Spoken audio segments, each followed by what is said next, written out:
Roger, don't you think it's time we left for night school? Oh, we got a few minutes. Oh, my goodness, a few minutes. But, Roger, it's been 20 years since I've been in the classroom. All you have to remember is listen for the bell. The first time the bell rings, you sit down. Second time the bell rings, you stand up. In between, that's the teacher's problem. Oh, my goodness. But I'm going to be the oldest one there, and you know they're going to laugh at me. Look, you're the oldest one here, and you don't see us laughing. D. Roger, are you ready to go? Yeah, just about, Mama. Will you get all the credit you need for your diploma by the end of this year? I hope so. Hey, can't you just see it? Graduation day. There we are, Mama and I, marching down the aisle together. Single file. D. Those are narrow aisles. Sorry. Well, I think it's time for us to go, Mama. Yeah. So long, D. So long. And D, don't forget to do your homework.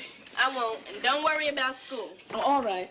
I mean, the teachers act tough sometimes. They yell and scream, but they're really harmless. The fact is, they aren't that much smarter than the students. They think they are, but they're really not. They're a lot like parents. Mama, we're gonna be late. We're gonna be late. Oh, all right.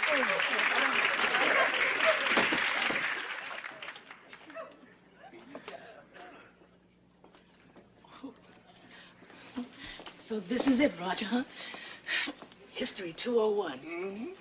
Oh, you got Miss Collins, my teacher. Is that good or bad?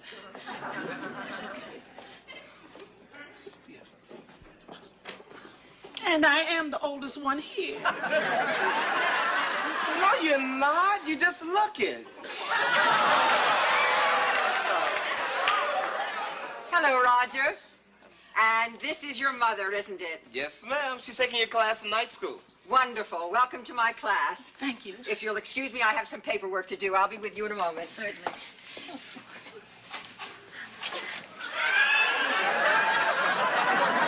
Miss Collins again.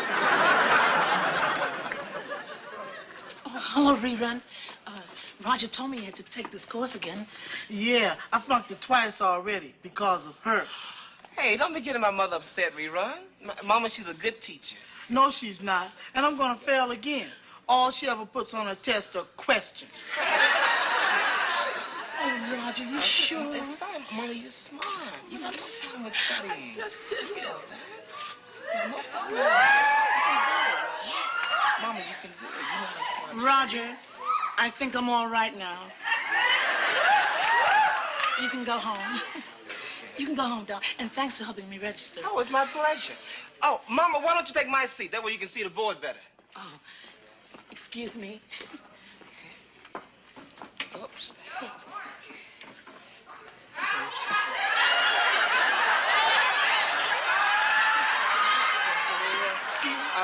Wait a minute. I got a better idea, Mama. Miss Collins? Thank you, darling. Can you see now? Oh, fine. Thank you. So, you got paper? Oh, I have plenty of paper. And I'll be home early here. All right. Goodbye, Roger. All right. How about pencils? Oh, I've got pencils here, and I have them right here. Yeah, Mama, remember to raise your hand if you have a question. And if you have to go to, you know where. All right, Roger. Goodbye now. Here. Mama, I want you to have the best first day of school ever. Because you're my mother and I love you.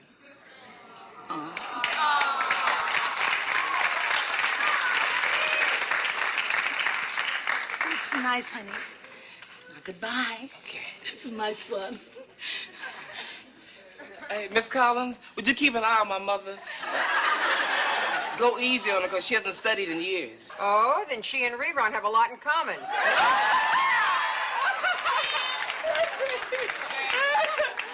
Miss Collins, she has a great sense of humor. You'll love her, Mama.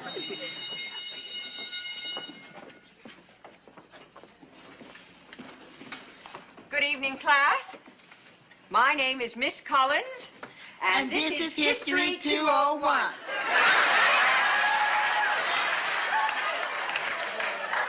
Frederick. Sorry, but it's the only thing I remember from last semester. Now, a lot of you think you know history. Well, nobody knows history. And this evening, we're going to find out just how much we don't know history. I'd like a volunteer. Mr. Miller, I believe I saw your hand. No, I didn't raise my hand. You didn't raise your hand? Well, I saw it. Would you stand up? Now, you think you know history. Well, I'm going to ask you a few questions. What was the first permanent English settlement in America?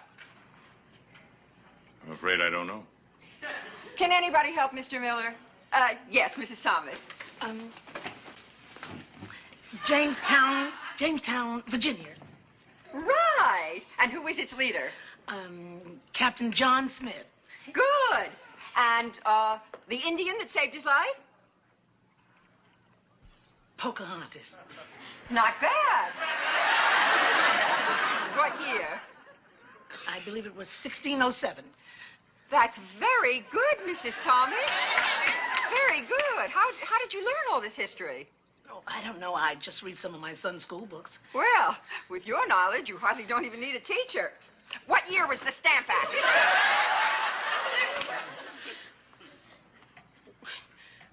I don't know. Neither do I.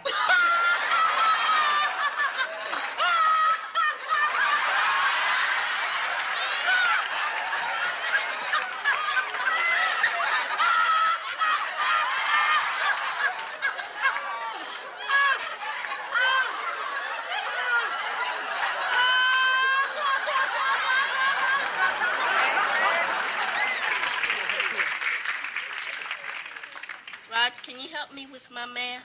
Sure, what's the problem? I don't understand these fractions. You see, it says, here, 4 quarters make 1 whole. That's right. But here it says that 2 halves make 1 whole. But they do. You see, 2 halves make 1. Well, I'll show you. Okay. Now you got 4 quarters. 4. Oh, I understand now. Thank you.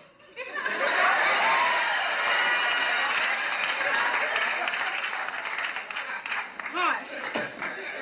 Oh, hi, Mama. How was school? Oh, fine, Roger. Did you make friends? A few. Did you get homework? A little. And one of my new friends is coming over right now to help me with it. So would you clean up that mess? Well, helping is all right, but I don't want anyone else doing your homework for you. Yes, sir. Now will you kindly go to bed? Good night, Mama.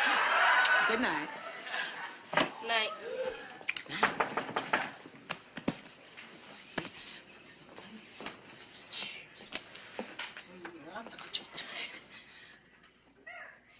Go to bed.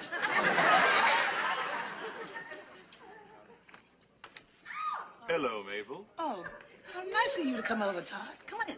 Thank you. Very nice of you to invite me. Hey, it's my pleasure. Come on, sit down. Thank you. I'll fix you some coffee. Oh, don't go to any trouble now. Oh, no trouble at all.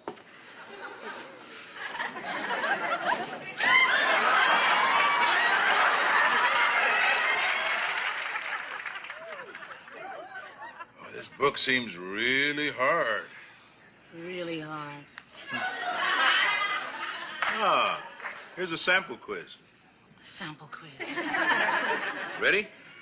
I'm ready, Todd. Oh, this should be real easy for you. In 1620, who landed at Plymouth Rock? The Plymouths. No, the Pilgrims. Now, come on. Oh, of course the Pilgrim stuff. Of course the Pilgrim. Boy, you know, an awful lot here to learn by December 1st. Well, I figured I'd do it little by little, and then by the time Thanksgiving weekend is there, I'll just write my term paper then. Hey, that sounds good to me. I can come over a couple nights a week. And we can spend Thanksgiving weekend together writing our papers. You know what? That sounds wonderful. We can help each other. Exactly. Oh. There's my sister. Come to pick me up. She dropped me off, you know. I see. Todd, why don't you ask her to come in? No, it's late. Some other time, Mabel. Thanks, Brenda. Bye-bye. Okay, Todd, goodbye. What a man. Hi, baby. Hiya, sweet stuff. Listen, how did it go? Terrific. I think I'm finally going to get that diploma. You know what that means? A raise at work, and we get married. Oh, honey. No, not here. Let's go.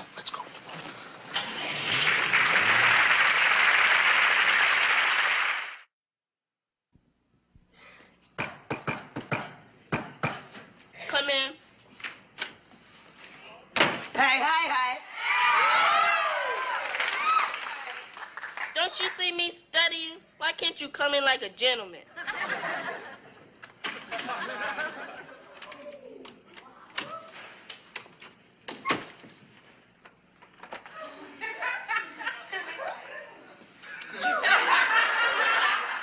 Hey.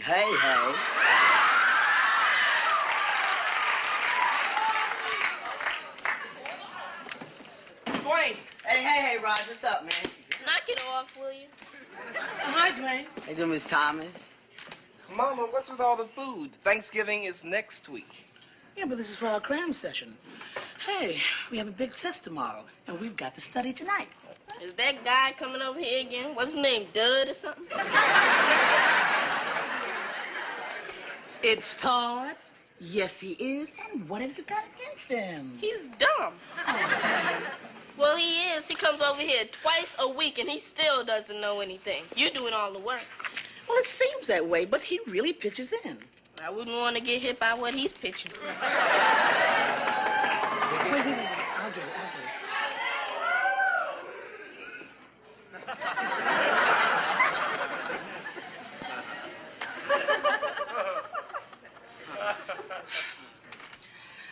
What's happening?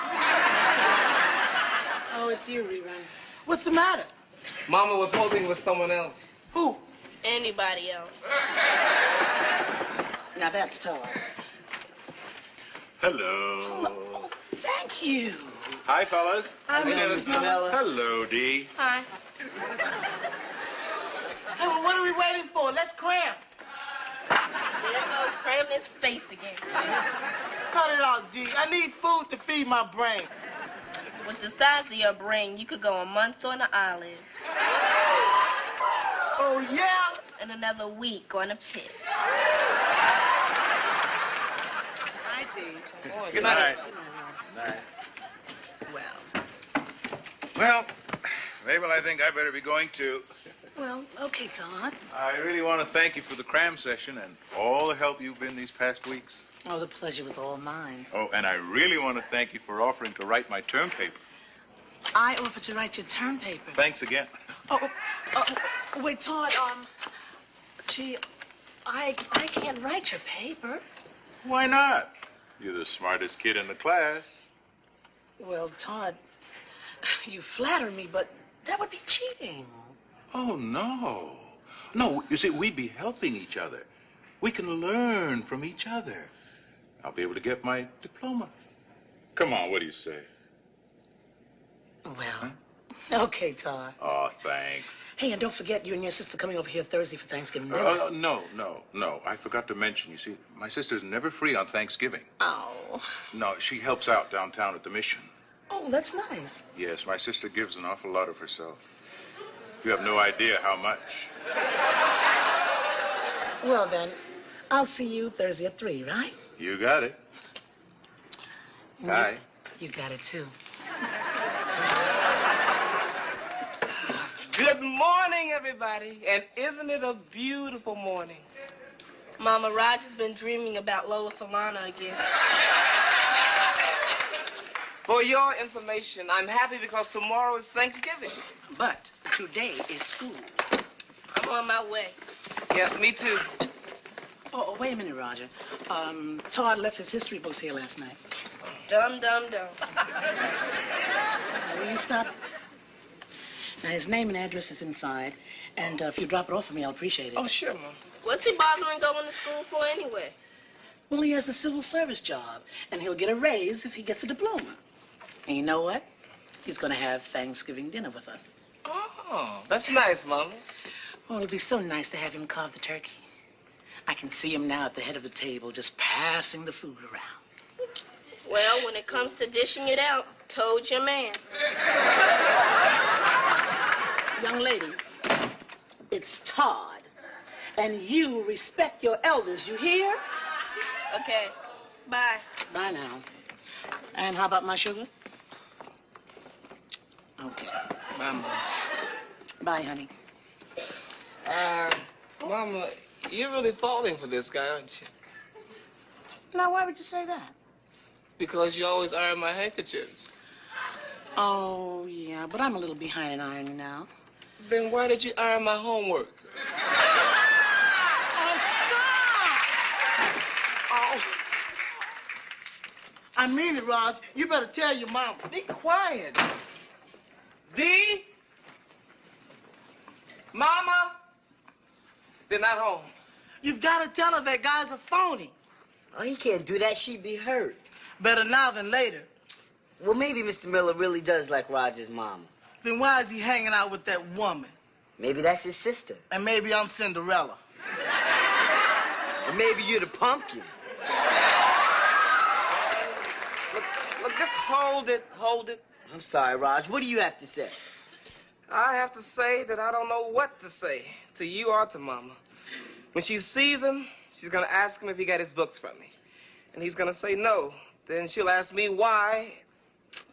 And I either have to tell the lie or the truth. And I can't lie to my mama.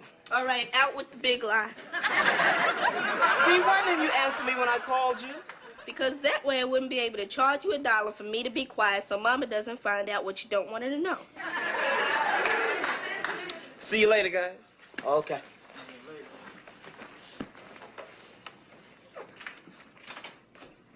Now, young lady. You don't have to give me $1. 50 cents is fine. Look, Dee. If you lay one hand on me, I'll tell Mama and report you to the Child Abuse Center, and they'll put your picture on 60 Minutes, and Mike Wallace will hate you until you die. I'm not gonna hit you, and I'm not gonna give you $1. I need your help.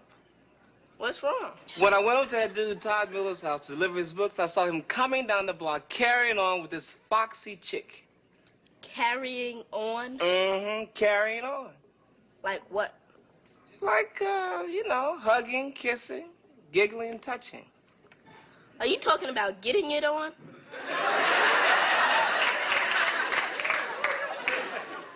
Yeah. Well, maybe they were just good friends. Mm-mm. Good friends don't whisper, I love you, baby. I love you, Tootsie. How'd you hear them? I ducked behind this car, and they were leaning against it. That dude is using Mama. You mean just to get his high school diploma? Mm-hmm. Now, what are we gonna do? Let me think. Well, think fast. Got it. Mama must have his number somewhere. Well, whose number? You know that guy Todd Miller must be under M. And what are you gonna call him for? Just trust me. D. Raj, believe me, I know what I'm doing.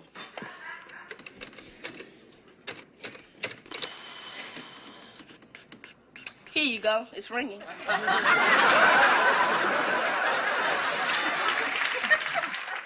Nope. Nope. Forks on the left, knives on the right. Don't you know anything? Dinner will be ready in just a few minutes. Well, look like we're all set. Thanks, kids. Oh, you're welcome, You're Mom. welcome. That must be Tootsie.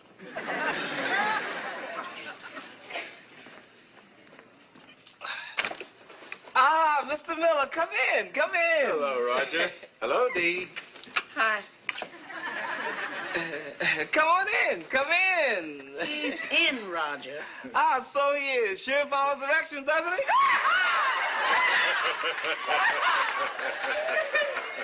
Oh, Mabel, I brought you some cookies. for dessert. Oh, how nice.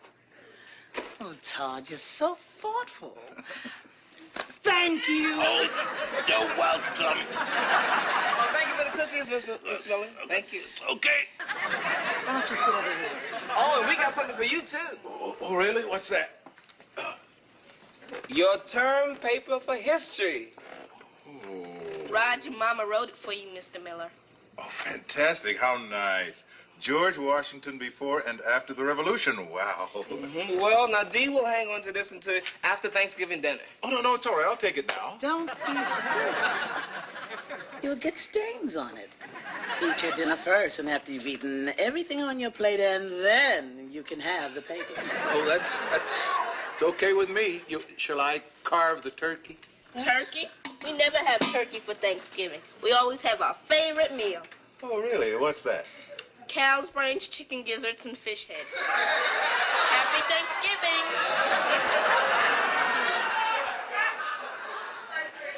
I hope you enjoy it. I worked hard on it. Oh, it happens that it's my favorite, too. That's great because we'd really be hurt if Mama was disappointed after fixing this and doing your term paper for you. Disappointed? Me disappoint your mother? No way. I can hardly wait. Just give me my share. Great! You get it all. We get steaks. Smells good. But aren't you lucky? Now, Todd, will you lead the grace? Todd? Grace?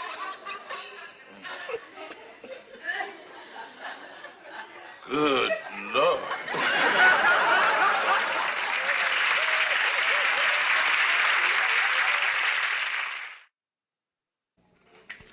Ooh, so he ate every last drop of that stuff, huh? He sure did, thanks to rerun. Thanks to me. Why thanks to me? Well, he didn't want to insult Mama after she prepared the paper for him. So what's that got to do with me? It was called George Washington Before and After the Revolution. That's the same title of the paper I wrote the first time I flunked history. Right, and where is that paper now, Rerun? I gave it to you as an example of the first F- ever received in Miss Collins' class. Wait a minute.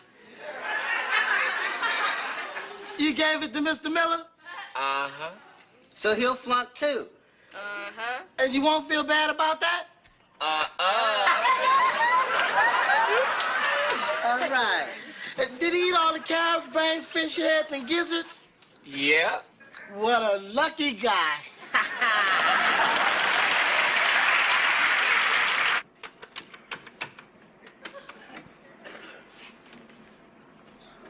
Hello, Debbie.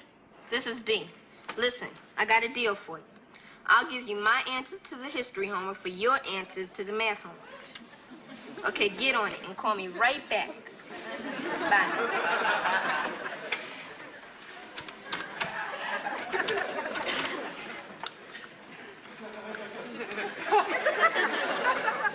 Hello, Charlene? Yeah, this is Dee. Listen, I got a deal for you. I'll give you my answers to the math homework for your answers to the history homework. Okay, get on it and call me right back. Okay, bye.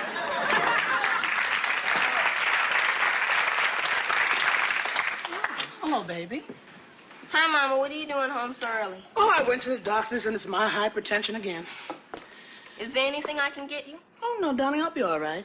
All I need is a little peace and quiet. Does that mean you're not going to work? Well, not for a couple of weeks at least. But I'm glad Roger has that job at the supermarket. Me too. The last time this happened, we were really up the creek. I didn't know where my next quarter was coming from. Say, why aren't you doing your homework? I've been doing my homework all afternoon. Well, that's a good girl.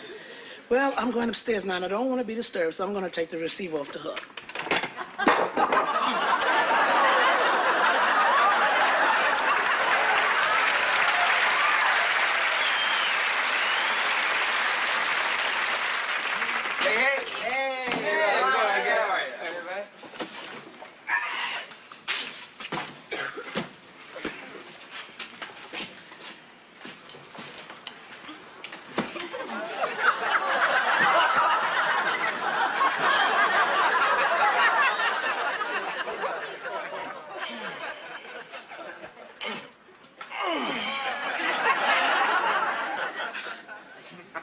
Sorry about that, Raj. It's not your fault, Bobby.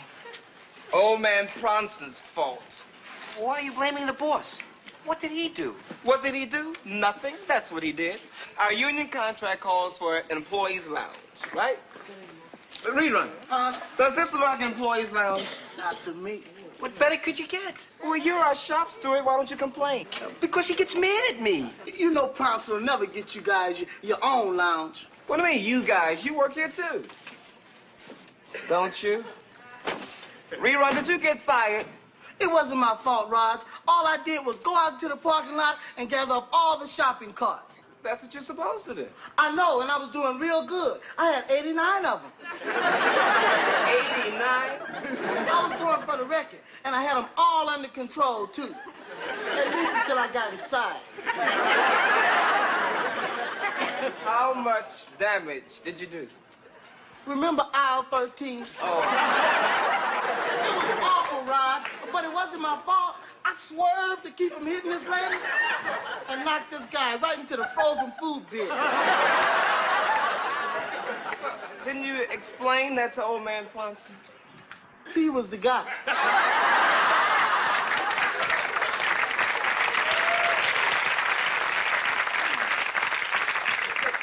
But it was an accident, so you deserve a second chance. No. You may as well forget about that, Raj. Around here, you don't get no second chance, right? With old man Bronson, there's one mistake and you out. But it's not fair. I mean, if you had been in the union, he couldn't have fired you. And I was going to join the union next week. How was I to know I'd get fired the very first day? Hey, Rerun. Sorry you got fired the very first day. Thanks, Irene. Believe me, I want to go there and stand up for you. So why didn't you? I didn't want to press my luck. I've been fired 3 times. Then why did he hire you back? I'm his mother.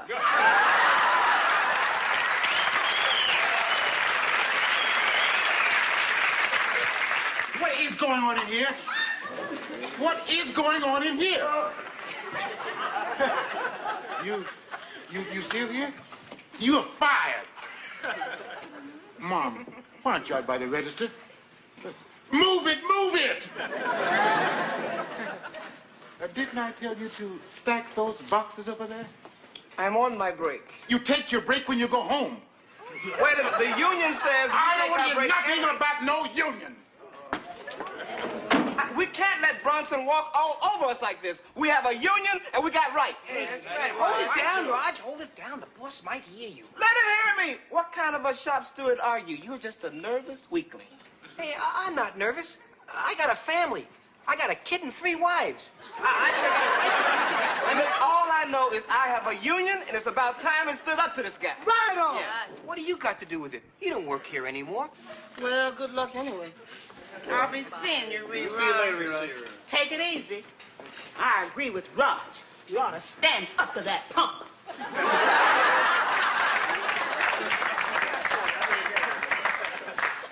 Sucked his thumb till he was 9. I don't think this is the right time to talk to him. No, this is the right time, but are you the right man?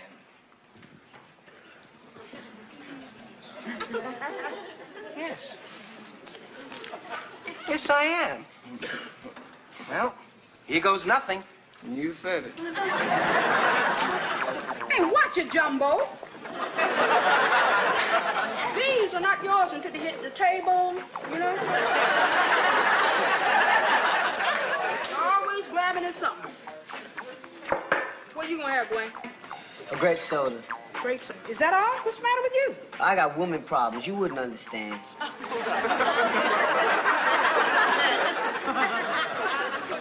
a woman, aren't I? Well, You taking your life in your hands. what do you mean you got woman problems? I thought you were going to study with Cynthia Gardner. I'm also going to study with Louise Lucas. You're strange. You know that? How'd you end up with 2 girls anyway? Well, Cynthia's nice and pretty. And you're making out with Louise. Shirley. Shirley, too?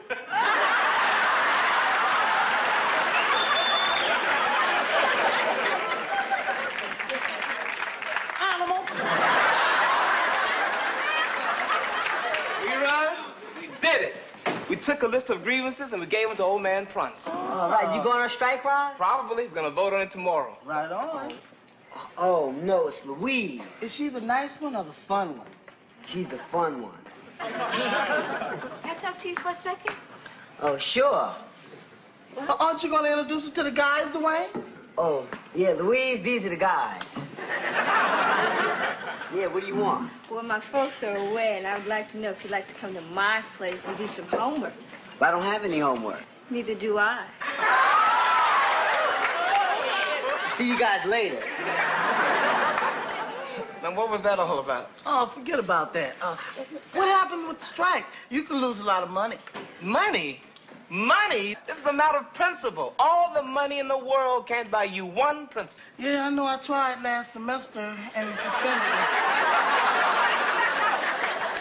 Bad, really bad. Rerun, this is no time for jokes. This is time for action, and that's what unions are for. I mean, we might lose a little money, but in the long run, everybody will benefit. And that is what the labor movement in this country is based upon. Look for the union when you are buying a coat, dress, or blouse. Someone is sewing, our wages going to run to work hard, but who's complaining? Thanks to the ILG, we're paying our way. So always look for the union label. It says we're able to make it in the USA.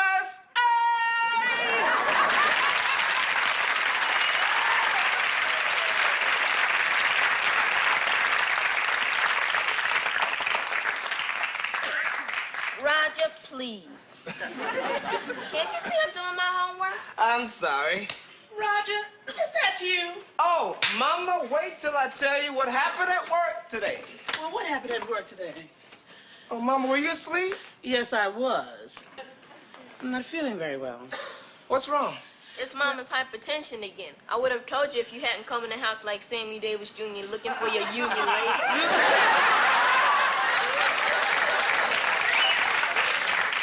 Are you gonna be all right? Sure, she'll be all right. She just can't go to work for 2 weeks. Can't work? But everything's gonna be all right. I got my big man out there working. I'm gonna be just fine. Now, what were you gonna tell me about your job? Job. Yeah, job. Oh, no, it's great, Mama. It couldn't be better. Is that why you're so happy? Oh, yeah, great working conditions, great money, very secure. Very secure. Makes me just feel like singing. Going to the poorhouse.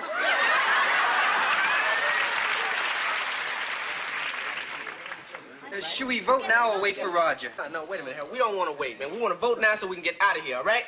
Okay, everybody in favor of going on strike, say aye. Hold it.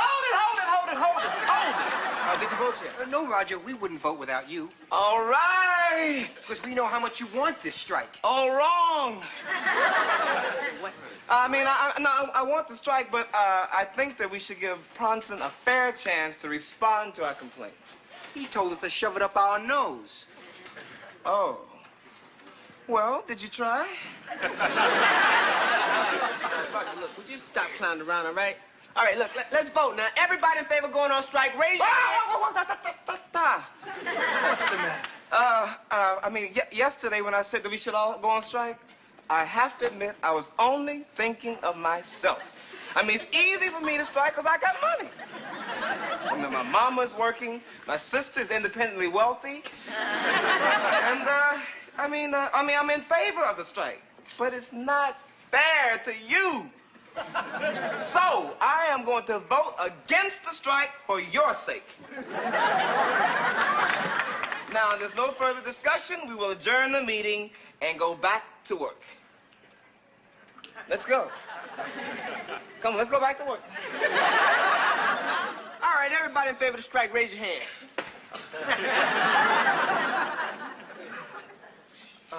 Raj, shall we make it unanimous?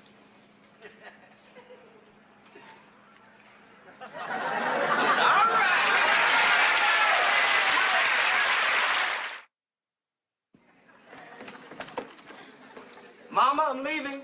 Are you ready for breakfast?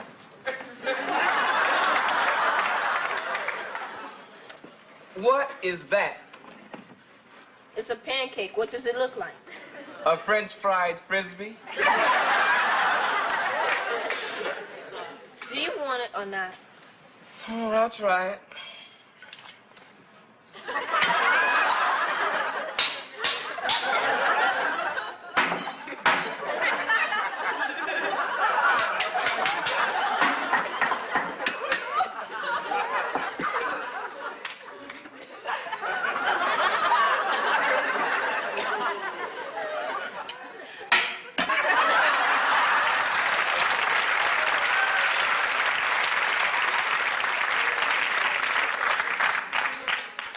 Thanks, but I think I'll pick up a donut on the way to school. Ouch! Watch the pan, it's hot. Thank you. Today's payday, isn't it? Huh? Oh, yeah, right. Today is Payday. They must keep you pretty busy down at that market. Yeah, they sure do. Have to restock the shelves and spray the fresh produce, collect shopping carts, you know. Doesn't your picket sign get in the way? What picket sign? The one I saw you carrying yesterday, walking back and forth in front of Pronson's. Does Mama know anything about this? Of course not, because it would really upset her. That's right. And that's the last thing Mama needs is aggravation. Then how are you going to tell her there's not going to be any paycheck today? Flowers, candies, and 2 courses of look for the union labor?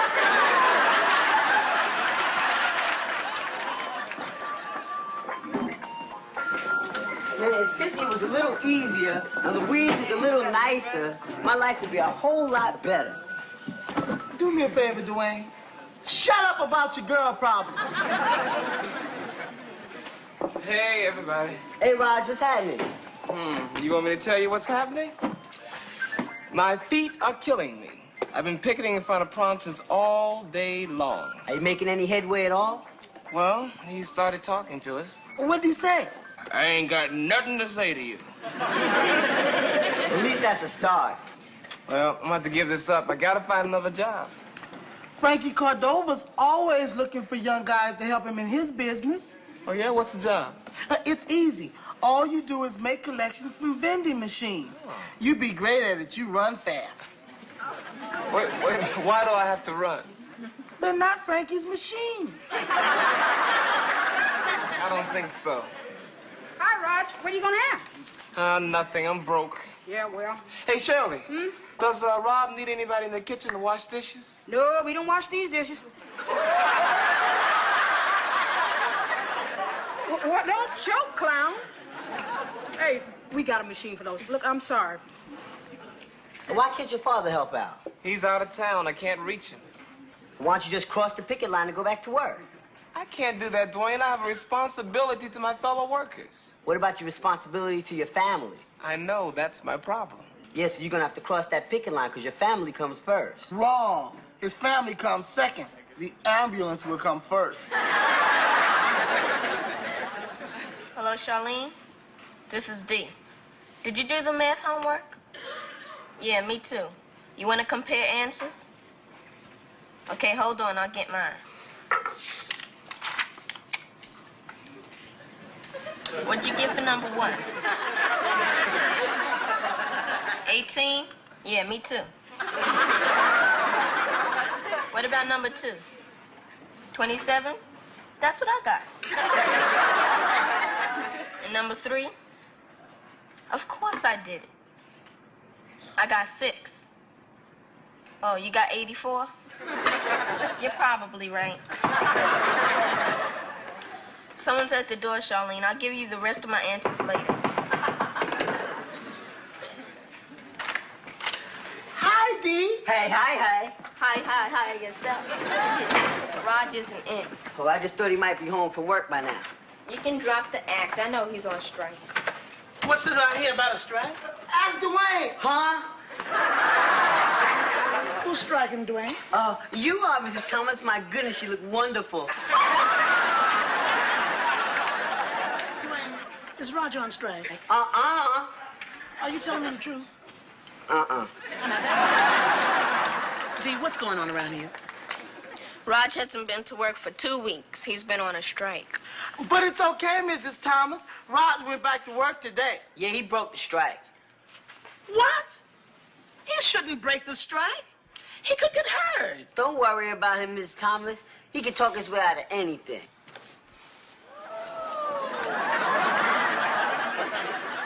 Hi, everybody. I'm home. Roger. Honey, what in the world happened to you? Just a little accident. I slipped. Where, down the elevator shaft? Honey, are you all right? Yeah, I'm fine, but I think we're going to have to bury the shirt. Roger, I know you went down to break the strike. So tell me, what happened? He was doing it for you, Mrs. Thomas. He was only thinking of you at the time. I'm asking Roger. Roger, answer your mother. Well, I was all set to break the strike. But then I remembered how unfair Bronson was by not living up to his end of the contract. So by the time I got down there, I was really angry. And then I saw him outside yelling and screaming at my friends and pushing them around. That's when I lost my head. So I grabbed him and I said, "Who do you think you are? We have rights too."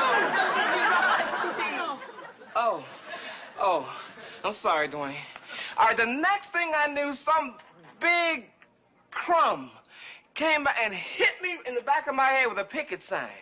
Then the next thing I knew, there were reporters and police. It was a madhouse around there. Who beat you up, Raj? Was it the big guy who manages the meat department? No, bigger and meaner. Otherwise, I couldn't have handled it myself. Hi, Raj. Sorry I had to beat you up. It's okay, Irene. I may be on strike, but nobody tells my son off. Nobody, except me. I don't believe we've met.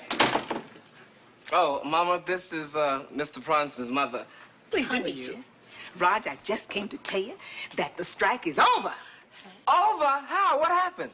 My son said he couldn't stand the bad publicity. He said he would meet our demands if he could lay off some of the dead weight. Oh, let me guess. He fired me. No, he fired me. He said I was too violent. You mean he fired you, his own mother? I raised him tough. Well, I've got to go. I just want to let you know you can go back to work. Oh, thanks, Irene. Bye, Bye. Big and tough, huh? You know, Rerun, none of this would have happened if I hadn't stood up for you at work. Come on, Dwayne. I think Raj wants to be alone. Yeah, later, Raj. Well, I'm sorry, Mom. Sorry I lied about the strike, and I just didn't want you to worry. You know, I'm so proud of you for not breaking that strike. Thanks, Mama. I think you better go upstairs and change. Oh. I'll get it. Hello? Oh, hello, Charlene. Trouble. You what? Hold on, Charlene. Dee, she wants you to give her the rest of your math answers. I'll handle it, Mom. I think you better. Charlene, if I've told you once, I've told you 1,000,000 times. My mother does not allow me to give homework answers over the phone, and I will not do it.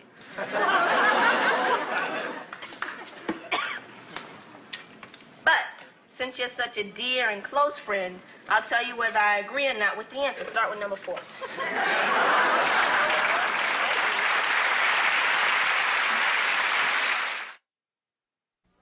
Here's a great job, Raj. Make up to $2,000 a week, part-time. Oh, well, let me see. Oh, Rerun, I don't know anything about putting out oil well fires. Hey, how's it going, Romeo? Not so good. Cynthia and I broke up last night. Oh, man, I bet it was hard for you to tell her. Well, actually, she told me. What happened? Well, I was sitting with Cynthia, and it was dark. and the stars were out, and I started to act really crazy. And I tried to Louise her. What did she say?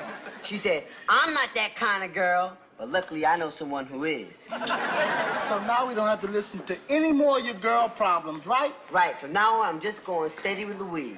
Oh, hi, Louise. Hi, Dwayne. How's your aunt? Huh? Your sick aunt. Remember you broke our date last night so you could be with her. Oh, yeah, Aunt Bess. It was touch and go there for a while. Yeah, I bet it was, because I passed by Cynthia's house last night and saw you touching and going on the porch.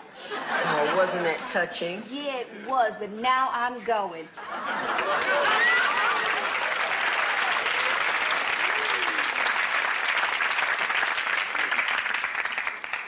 Dwayne, there's a great lesson in what just happened to you.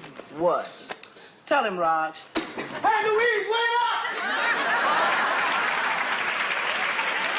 Mama had always been the kind of woman who commanded attention without trying, a natural force in the world of the Winslow household and beyond, but lately, a peculiar mix of curiosity, restlessness, and a desire to reclaim a part of herself she had long put aside had begun to color her days.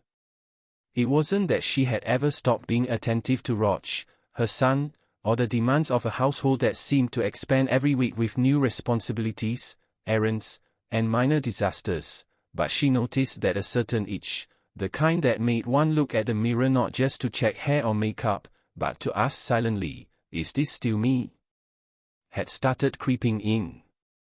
It was the kind of question that rarely had immediate answers, one that required a slow unraveling of habits, memories, and long-suppressed dreams. On that particular Thursday, Mama found herself pacing the kitchen with a cup of lukewarm coffee, her gaze repeatedly shifting to the small calendar pinned above the refrigerator. The little square for today was circled in faded red ink, a reminder she had set weeks ago when she still believed she could stick to the plan, attend the community center's adult education class on digital literacy. It was supposed to be a small step into a world she had avoided for decades, filled with screens, notifications, and voices that seemed to exist somewhere just beyond her immediate reality. Yet now, staring at the circle, she felt something far more complex than anticipation. There was a thrill, yes, but also a tremor of fear, a flutter in her chest that reminded her of the days when she had first stepped into classrooms herself, decades earlier, and had felt simultaneously out of place and fiercely alive. Rog appeared at that precise moment, his own shoes clattering across the tiled floor as if he had timed it to perfection. "Mom, are you ready?" he asked, half teasing, half concerned, sensing without words that this was no ordinary morning. Mama turned, smiled, and adjusted the light scarf she had wrapped around her neck. "Ready enough," she replied, a phrase she had perfected over years of motherhood, one that implied both readiness and an acknowledgement of uncertainty. Roger's eyebrows raised slightly. "Ready enough sounds like maybe not," he said, and Mama chuckled, a warm, musical sound that filled the space between them. "My boy, life is rarely about being completely ready. Sometimes, we step forward anyway," she said, feeling a surge of something she hadn't named yet but recognized immediately as courage. The drive to the community center was punctuated by quiet conversation, punctuated by the occasional playful jab or shared observation about the small changes in their neighborhood, new murals, fresh paint on old houses, and the subtle, almost invisible, ways in which life kept moving around them. Mama found herself noticing things she hadn't before, the gentle sway of a tree branch outside the car window, the intricate patterns of cracks in the sidewalk, the way a stray cat lingered on a stoop as if guarding secrets only it understood. She realized, in a quiet moment of self-reflection, that the city, like her own life, was a tapestry of small, unnoticed details, and perhaps the class she was about to attend would teach her more than just digital literacy. It might teach her to notice, to understand, to reconnect with herself. Entering the community center, Mama was greeted by a chorus of sounds, voices chatting, the rustle of papers, the distant beep of electronic devices, and the rhythmic tap of shoes across the polished floor. She signed in, received a small packet of materials, and found a seat near the front, her eyes scanning the room with a mixture of curiosity and mild apprehension. The instructor, a young woman with a bright smile and an easy manner, began the session with a brief introduction, explaining that the course was designed to help adults navigate the increasingly digital world, covering everything from emails and video calls to social media and basic online safety. Mama listened intently, her pen poised over the notebook in her lap, occasionally jotting down notes, though mostly she found herself absorbing the energy of the room, the collective eagerness, the nervous anticipation, the silent agreement that they were all embarking on a journey together, each with their own reasons, fears, and hopes. As the lesson progressed, Mama felt a strange, delightful sense of playfulness returning. She had always enjoyed learning, though life had not always provided the opportunity, and now, surrounded by a group of fellow adults, she felt a shared camaraderie that was both comforting and exhilarating. When they were asked to practice sending emails to one another, Mama hesitated at first, her fingers hovering uncertainly over the keyboard. But then she remembered Roger's encouraging words that morning, and with a quiet laugh, she typed her first message, a simple greeting that felt to her like a bridge spanning decades, connecting her past to her present, her old classroom experiences to this new, digital one. Across the room, she caught the eye of another participant, a man perhaps not much older than her, who smiled and nodded in acknowledgement, a silent affirmation that learning, regardless of age, was a shared human experience. By the time the class concluded, Mama felt a sense of accomplishment that went beyond the technical skills she had gained. She stepped outside into the crisp afternoon air, inhaling deeply, feeling a renewed connection to the world around her, to her own potential, and to the small, often overlooked joys that accompanied stepping outside one's comfort zone. On the way home, she and Roch stopped at a small cafe that had recently opened, its colorful awning promising warmth and a brief escape from the mundane rhythm of the week. Over steaming mugs of tea, they shared stories, laughter, and the easy silence of companionship, each savoring the ordinary moments that somehow felt extraordinary when noticed and appreciated. Mama found herself reflecting on the unexpected pleasure of today's adventure, thinking not only of the skills she had acquired but of the way her own spirit had been nudged awake, reminded that life, in all its messy, unpredictable glory, always held opportunities for discovery, growth, and connection. Back at home, the evening settled around them like a soft blanket, the gentle hum of the city outside mingling with the quieter sounds of the household. Mama moved through the familiar routines with a subtle shift in demeanor, lighter, more present, more attuned to the rhythm of her own heartbeat, and more willing to embrace the small, sometimes surprising moments that punctuated her day. She thought of the digital world she had begun to explore, not as a separate or threatening domain, but as an extension of her curiosity, a space where she could continue to learn, connect, and even play. And as she prepared for bed that night, tucking the notebook from the class under her arm, she allowed herself a private smile, a small acknowledgement of the courage it had taken to step into the unknown, and the quiet thrill of imagining what might come next.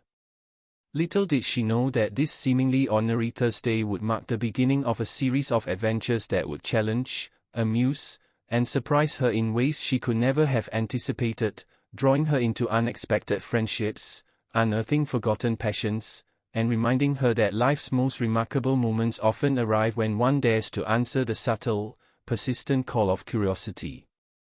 That night, as Mama drifted off to sleep, her mind danced with possibilities, new lessons to attend, messages to send, small projects to try, and perhaps most intriguingly, the delicate balance of being both a mother, a guide, and a learner once again.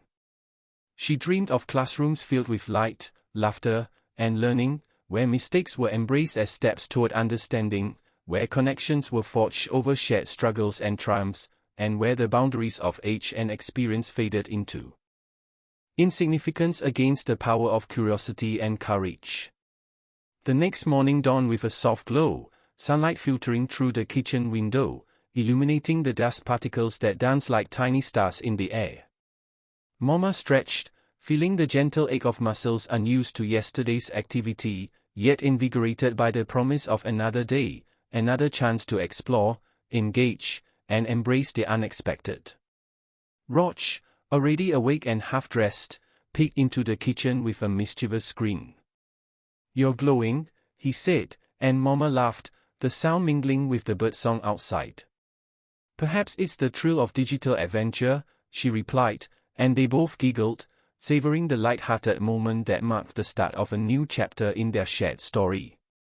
Breakfast was a simple affair, toast, eggs, and tea, but the conversation flowed easily, with Mama recounting her experiences from the previous day, highlighting small victories and amusing mishaps alike, and Roch responding with playful encouragement, teasing, and thoughtful questions that revealed his own growing appreciation for her journey.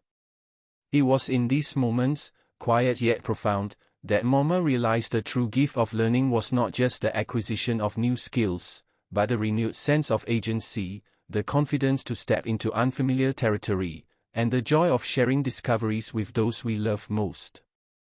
By the time she prepared to leave for her next class, Mama felt a calm anticipation, a readiness to face whatever challenges might arise, tempered by the knowledge that she had already taken the first, often hardest, step.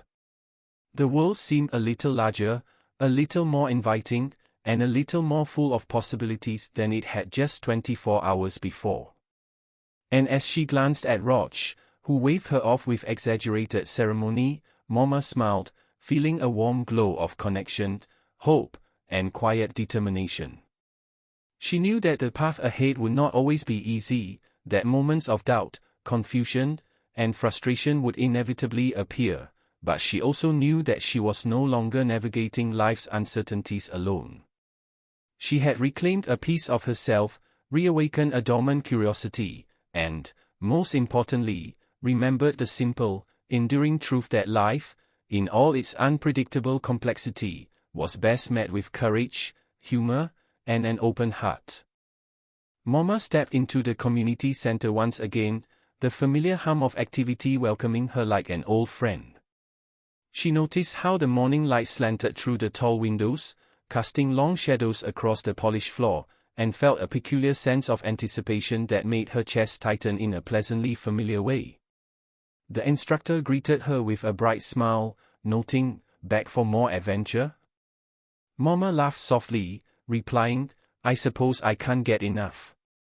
The class that day was a mixture of practical exercises and small group activities designed to encourage collaboration and build confidence with the digital tools they had begun to explore.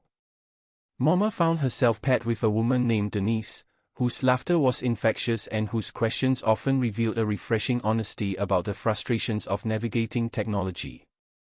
They sat side by side at a table littered with tablets, laptops, and instruction sheets, and immediately Mama felt a camaraderie that reminded her of her school days, though now the stakes felt different, more self-directed and personal. "I never imagined I'd be learning this at my age," Denise admitted, fingers hovering uncertainly over the tablet. "Honestly, I thought I'd never touch one of these things again after high school." Mama smiled warmly. "Life has a way of bringing us full circle," she replied. "Sometimes it just takes a little push." They began with an exercise in setting up a simple email account and sending messages to one another, a task that seemed straightforward but, for some, revealed the invisible complexity of the digital world. Mama's fingers moved hesitantly at first, then with growing confidence as she navigated menus, typed sentences, and experimented with attachments. She felt a quiet thrill with every click and tap, a sense of discovery that reminded her of why she had loved learning in the first place. Across the room, other participants were immersed in their own small triumphs and frustrations, voices rising and falling in a rhythm that was both chaotic and comforting. At one point, Mama looked around and realized she was smiling broadly, almost unconsciously, at the shared human experience of learning something new. Each small success, the correct placement of an attachment, the successful sending of an email, a properly formatted document, was celebrated quietly but sincerely, and Mama marveled at the simple joy of achievement. After a short break, the class shifted focus to video calls, a technology Mama had always approached with a mix of fascination and skepticism. They practiced initiating calls, managing audio and video settings, and handling the inevitable glitches that accompanied first attempts. Mama felt her initial hesitation melt away as she connected with Denise across the table, their voices laughing and overlapping as they worked through the technical quirks together. "Who would have thought we'd be doing this?" Denise said, her eyes sparkling with amusement. Mama nodded. "It's remarkable what we can accomplish when we stop doubting ourselves." The instructor moved among the participants, offering guidance, reassurance, and encouragement, reminding them that mistakes were a natural part of the learning process. Mama took these words to heart, finding that with each correction, each retry, her confidence grew in ways she had not anticipated. By the end of the session, she was able to initiate a video call with Rog, who had agreed to be her practice partner at home. Seeing his familiar, teasing grin appear on the screen, Mama felt a surge of pride, realizing how far she had already come in just 2 classes. The drive home was filled with a quiet sense of reflection. Mama thought about the small victories, the moments of laughter, and the realization that technology, which had once seemed intimidating and inaccessible, could serve as a bridge connecting her to new experiences and relationships. Rog, noticing her thoughtful silence, asked, "So, how was it today?" Mama's face lit up. "I think I'm beginning to enjoy it," she admitted, a touch of wonder in her voice. "It's not just about the skills. It's about feeling capable again, about stepping into a world that seemed out of reach for so long." Over the next few days, Mama devoted small pockets of time at home to practice her new skills. She sent brief messages to Denise, experimented with video calls to friends who lived out of state, and even explored social media cautiously, curious about the ways people connected online. Each experiment brought new challenges, occasional frustrations, and frequent bursts of laughter as she navigated unexpected quirks and surprises. One afternoon, while practicing with Rog on a video call, Mama noticed a faint, almost imperceptible shift in their dynamic. He looked at her with a mixture of admiration and mild disbelief, as if the roles had subtly reversed. Here was his mother, confidently exploring the digital landscape, learning, experimenting, and succeeding, and he was there to witness it with both pride and amusement. "I didn't know you had this in you," he said, half teasing, half genuine. Mama laughed. "Neither did I," she admitted. This exchange, brief and unassuming, carried with it a weighty significance. Mama realized that growth, no matter when it occurred, had the power to reshape relationships, challenge assumptions, and rekindle a sense of wonder that could transform ordinary interactions into memorable experiences. Later that week, Mama received an invitation from the instructor to participate in a small project, a community newsletter designed, in part, to showcase the progress and creativity of the class participants. Mama felt a flutter of excitement at the prospect. She was invited to contribute a short piece about her journey into digital literacy, sharing her perspective as an adult learner. The idea both thrilled and intimidated her, but she recognized it as an opportunity to extend her growth beyond the private space of her home and into the wider community. Sitting at her kitchen table, with Rog hovering nearby, Mama began drafting her article.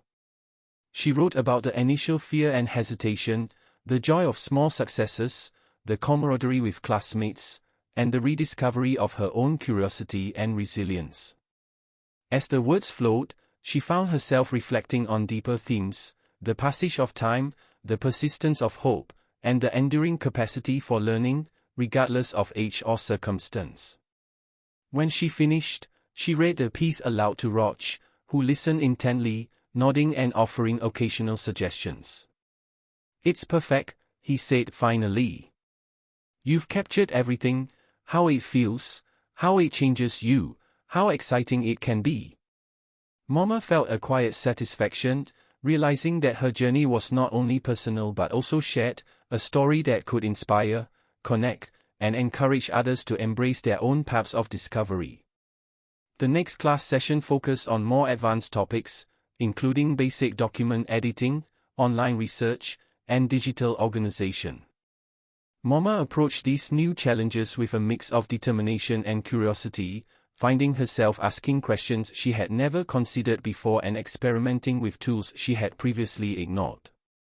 She discovered that her capacity for problem-solving, once honed in entirely different contexts, translated surprisingly well into the digital environment. Small frustrations arose, the occasional software glitch, a misunderstood instruction, a lost file, but each was met with renewed persistence, often punctuated by laughter and shared commiseration with classmates. One afternoon, Dunice shared a story about reconnecting with an old friend via social media, and Mama felt a flicker of longing for connections she had once maintained but gradually let slip away.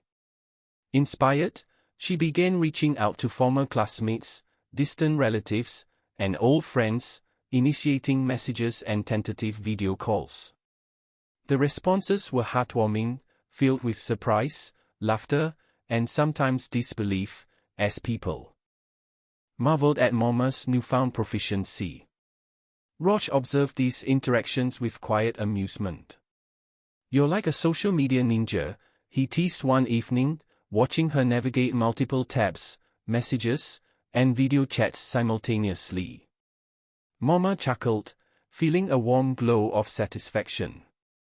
It was remarkable, she thought, how a small step outside her comfort zone had blossomed into an entirely new dimension of her life, connecting her not only to technology but also to the people and experiences she had once taken for granted. As the weeks passed, Mama noticed subtle changes in her own demeanor. She walked taller, spoke with a steadier voice, and approached challenges with a sense of optimism that had been dormant for years. Even household tasks, which had once seemed routine, took on new dimensions of efficiency and creativity as she applied her problem-solving skills, learned from digital resources, and occasionally shared humorous anecdotes with Roch. One evening, as they prepared dinner together, Roch remarked, "I can't believe how much you've changed in just a few weeks." Mama smiled, sensing the deeper truth in his words. "I haven't changed who I am," she replied, "but I'm learning to embrace all the parts of me I had forgotten, the parts that make life interesting and full." That night, as she reflected on her journey, Mama realized that the process of learning, though sometimes intimidating and uncomfortable, had reignited a spark she had long thought lost. She felt a renewed sense of agency, a reconnection with curiosity, and an appreciation for the simple, often overlooked joys of discovery. The world, once viewed through the lens of routine and responsibility, now shimmered with possibilities, and Mama welcomed each new day as an opportunity to explore, create, and connect. Little did she know that the skills she had begun to develop would soon lead to unexpected adventures, both humorous and challenging, that would test her ingenuity, courage, and resilience in ways she could never have anticipated. And so, with notebook in hand and a heart full of anticipation, Mama prepared for another class session, eager to continue her journey, embrace the unknown, and discover not only the digital world but also the hidden facets of herself waiting patiently to be acknowledged and explored. In the quiet moments before leaving, she glanced at Roch, who was busy reviewing his homework. "See you tonight," she said, and he looked up with a grin. "Good luck, Mama, show them what you've got." She laughed softly, feeling the warmth of his encouragement and the steady, reassuring pulse of home that would accompany her through all her new ventures. The morning air was crisp as Mama stepped out of her house, carrying her notebook and tablet with a sense of purpose she hadn't experienced in years. The neighborhood seemed to notice her newfound vigor, though perhaps only in subtle ways. The neighbors waved a little longer, a stray dog followed her gaze as if curious, and even the old oak at the corner seemed to stretch taller, welcoming her to another day of exploration. As she walked to the community center, Mama's mind replayed the previous classes, her small victories, the laughter shared with Denise and other classmates, and the quiet pride that came with mastering tasks she once believed were beyond her grasp. Today, however, felt different. There was a tension underlying her anticipation, a mixture of excitement and unease. The instructor had mentioned a special group project that would culminate in a public presentation, a step beyond the control exercises of previous lessons. Mama felt a flutter of nervous energy. Public presentation had always been intimidating, even in her youth, and the thought of performing in front of an audience, albeit a friendly, supportive one, brought a familiar knot to her stomach. Entering the center, she found Denise already seated, waving enthusiastically. "You're early," Denise said, her smile bright and reassuring. "I couldn't sleep," Mama admitted with a half-smile. "The butterflies are already fluttering." Denise laughed softly. "That's normal. It means you care. And you're going to be brilliant." The class began with an overview of the group project. Participants were to create a digital presentation on a topic of personal interest, combining text, images, and video clips. The aim was to practice their newfound skills while expressing themselves creatively. Mama felt a surge of inspiration. She decided to focus on her own journey, the transformative experience of returning to learning as an adult and exploring the digital world with curiosity and courage. As she began drafting an outline, ideas flowed in a torrent, each one more vivid than the last. She included anecdotes from her classes, humorous missteps, small triumphs, and the support of her classmates. Denise offered suggestions, encouraging her to add visuals and interactive elements to make the presentation engaging. "People remember stories that make them feel something," Denise said, and Mama nodded, realizing that her journey was indeed a story worth sharing. The following sessions were a whirlwind of creativity and collaboration. Mama experimented with video editing, inserting short clips of her practicing skills, laughing at mistakes, and celebrating successes. She scanned old photographs, digitized them, and incorporated them into slides that narrated not just her experience, but the arc of her life in subtle, meaningful ways. Every step challenged her, pushing the boundaries of what she thought she could accomplish. There were moments of frustration, files that refused to open, clips that wouldn't sync, text that disappeared, but each obstacle became a lesson in patience, problem-solving, and the importance of asking for help when needed. She discovered a resilience she had nearly forgotten, a determination to see a task through to completion no matter how small or large the hurdles. At home, Roch noticed her growing enthusiasm and occasionally offered assistance, his own fingers deftly navigating technology as he guided her through tricky tasks. "You're a fast learner," he said one evening, eyes wide with admiration. Mama smiled. "I've always been capable, I just forgot what it felt like to push myself." The project also brought new connections. Mama shared insights and techniques with classmates who struggled, offering tips she had gleaned from practice and observation. This exchange deepened the camaraderie she had begun to feel, fostering friendships based on mutual respect, humor, and a shared willingness to venture into unfamiliar territory. One day, during a session, the instructor asked the participants to present a draft of their work to a small group for feedback. Mama felt her heart race, her palms slightly sweaty, but as she began, the words flowed naturally. She spoke of curiosity, of rediscovering herself, of embracing challenges, and of the small victories that stitched together into a tapestry of growth and learning. The audience responded with warmth, laughter, and thoughtful questions. Mama realized, in that moment, that the nervous energy had transformed into a quiet, powerful confidence, one that strengthened her voice and clarified her message. Outside the classroom, the experience began to ripple into her daily life. Mama noticed herself applying the same patience, creativity, and resilience to household routines, interactions with neighbors, and even mundane errands. Tasks once approached with monotony now became opportunities for ingenuity and engagement. She arranged schedules digitally, experimented with cooking new recipes found online, and even initiated small video calls to check in with distant family members, deepening relationships in ways that felt both novel and reassuring. One evening, as she reviewed her slides, she reflected on the unexpected breadth of her journey. She thought of friends she had reconnected with, classmates she had helped, and the stories she now had the courage to share publicly.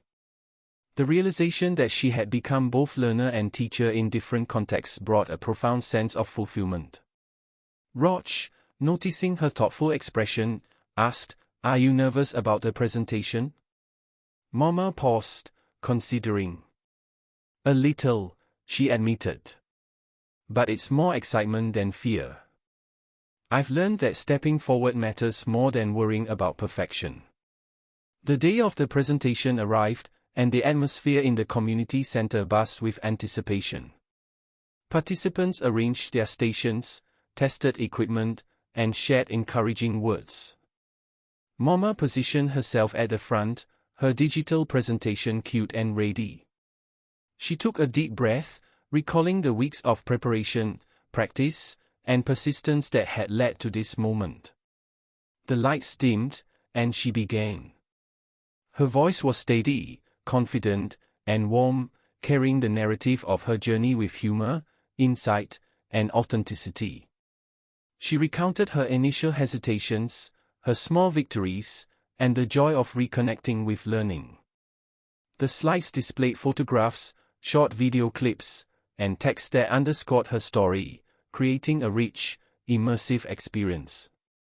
The audience laughed at her humorous anecdotes, nodded at her reflections, and responded with thoughtful questions that invited dialogue and connection. As she concluded, the room erupted into applause.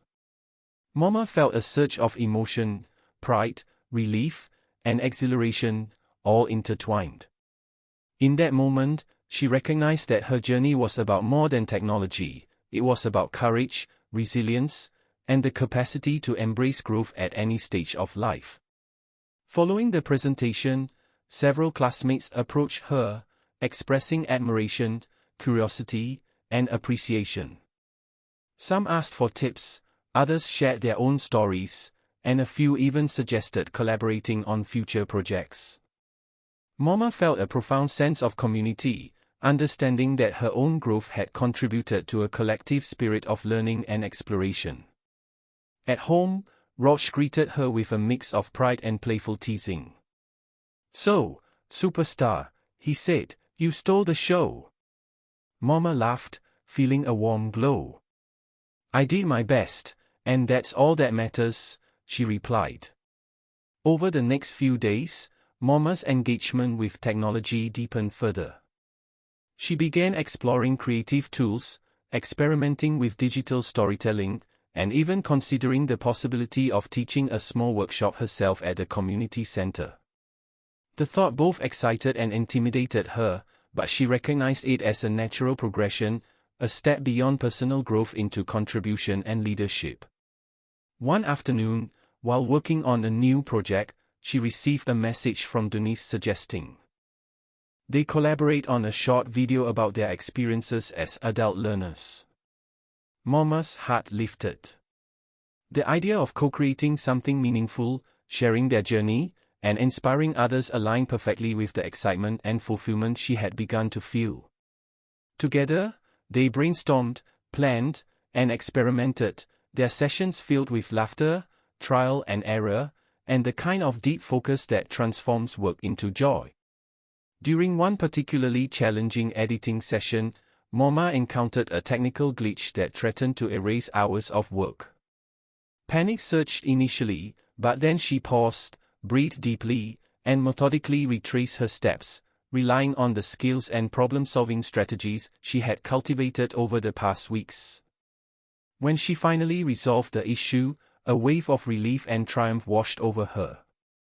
Roch, who had been quietly observing, remarked, "See. You're unstoppable." Mama smiled, appreciating both his encouragement and the truth of his words. The collaboration with Denise brought not only technical learning but also emotional richness. They shared stories of their past, reflected on personal growth, and encouraged each other to embrace challenges rather than shy away. Through this creative exchange, Mama realized that learning was not merely a solitary endeavor but a shared, dynamic process that enriched lives, forged connections, and created meaning in unexpected ways. As the weeks turned into months, Mama's journey continued to evolve. She became a confident digital communicator, an advocate for adult learning, and an active member of her community. The skills she had cultivated extended beyond screens and devices, influencing her interactions, decision-making, and perception of the world. Each success, each new connection, each small triumph reinforced her belief in the power of curiosity, resilience, and courage. And yet, even as she embraced these transformations, Mama remained grounded in the everyday moments that define her life, cooking with Rog, sharing laughter over mundane mishaps, attending local events, and quietly reflecting on the beauty and complexity of existence.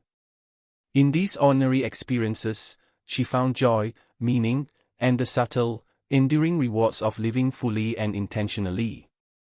The evening after the final presentation, Mama sat on her porch, notebook in hand, recording reflections for her next personal project. The sky blazed with the colors of sunset, and the neighborhood settled into a tranquil rhythm. She felt a profound sense of gratitude for her own persistence, for the support of family and friends, and for the opportunities that had opened before her. Life, she realized, was a continuous journey of discovery, and every step forward, no matter how small, had the potential to unlock new dimensions of experience, understanding, and joy. Mama closed her notebook with a satisfied sigh, looking up at the stars beginning to emerge in the twilight sky. She thought of the weeks ahead, the projects to pursue, the skills to refine, and the connections to deepen. Most importantly, she recognized that her story, her growth, and her courage were not confined to the digital classroom but resonated in every aspect of her life, a testament to the enduring human capacity to learn, adapt, and thrive. And as she turned inside to share a quiet cup of tea with Rog, Mama felt a gentle but unmistakable certainty: this was only the beginning. Her curiosity had been rekindled, her confidence restored, and her spirit awakened to the endless possibilities that lay ahead, waiting to be discovered, embraced, and celebrated with courage, humor, and heart. The days following the presentation unfolded like a series of small, interconnected miracles, each one revealing a facet of Mama's newfound confidence and curiosity. She awoke earlier than usual, the morning sunlight spilling across the kitchen floor and illuminating the faint aroma of brewing coffee, a comforting prelude to the day's unfolding possibilities. Rog was already at the table, textbooks spread around him, and he looked up with a grin. "Morning, Mama. Ready for another adventure?" Mama laughed softly, pouring herself a cup of coffee and savoring the warmth between her hands. "Always," she replied, feeling the familiar thrill of stepping into new territory. Today's class was slightly different. Rather than structured exercises, the instructor had organized a digital exploration day, a time for participants to pursue personal projects, experiment with tools, and share discoveries with one another. Mama felt a shiver of anticipation. This was a chance not just to practice skills, but to express herself creatively in ways she had never attempted before. As she settled into a workstation cluttered with tablets, laptops, and instruction sheets, she glanced around the room and noticed the subtle energy of the participants. Some were quietly focused, absorbed in meticulous editing, while others chatted animatedly, exchanging tips and ideas. The instructor moved among them, offering guidance, encouragement, and gentle nudges toward exploration. Mama opened her notebook and reviewed the outline for her latest project, a short digital story inspired by her experiences in the class, interweaving photographs, video clips, and reflections on the process of learning. She felt a pulse of excitement at the opportunity to create something that was simultaneously personal, expressive, and technically challenging. Donice appeared beside her, a mischievous grin on her face. "Ready to push boundaries?" she asked. Mama nodded, already thinking of ways to incorporate interactive elements, audio narration, and subtle animations to enhance the storytelling. They shared their plans, offered suggestions, and brainstormed ways to make their projects both engaging and authentic. The morning passed in a blur of creativity. Mama experimented with layering images, adjusting colors, and syncing short video clips to music, discovering that even minor adjustments could drastically change the mood and impact of a scene. Donice provided feedback, often eliciting laughter and occasional exclamations of surprise from Mama as new techniques revealed unexpected effects. At one point, Mama accidentally deleted a short sequence she had meticulously edited, a small but disheartening setback. She paused, took a deep breath, and then methodically restored the sequence using backup files she had learned to create in a previous lesson. The moment of triumph that followed was accompanied by laughter, both from herself and Donice, and reinforced a lesson she had internalized over the past weeks: persistence, patience, and problem-solving often mattered more than avoiding mistakes entirely. Around midday, the instructor encouraged participants to share their work in progress with the group. Mama's turn came, and she felt a familiar flutter of nervous energy, tempered by the knowledge that she had prepared thoroughly and that her audience was supportive. As she narrated the story behind her project, she noticed nods of understanding, smiles, and occasional laughter from her classmates. Her words flowed with confidence, interspersed with gentle humor, personal reflections, and technical insights. By the time she concluded, the room resonated with applause and warm encouragement. Mama felt a surge of pride, realizing that she was not only mastering skills but also inspiring others, fostering a sense of community, and reclaiming a voice she had long allowed to lie dormant. That afternoon, as she walked home with Roch, she reflected on the subtle but profound changes she was experiencing.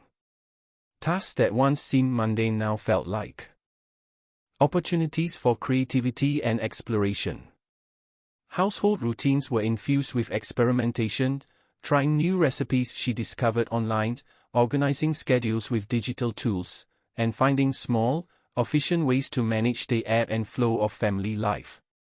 Each day reinforced the understanding that growth was cumulative, a series of deliberate choices, small triumphs, and sometimes unexpected setbacks, all contributing to a richer, more engaged life.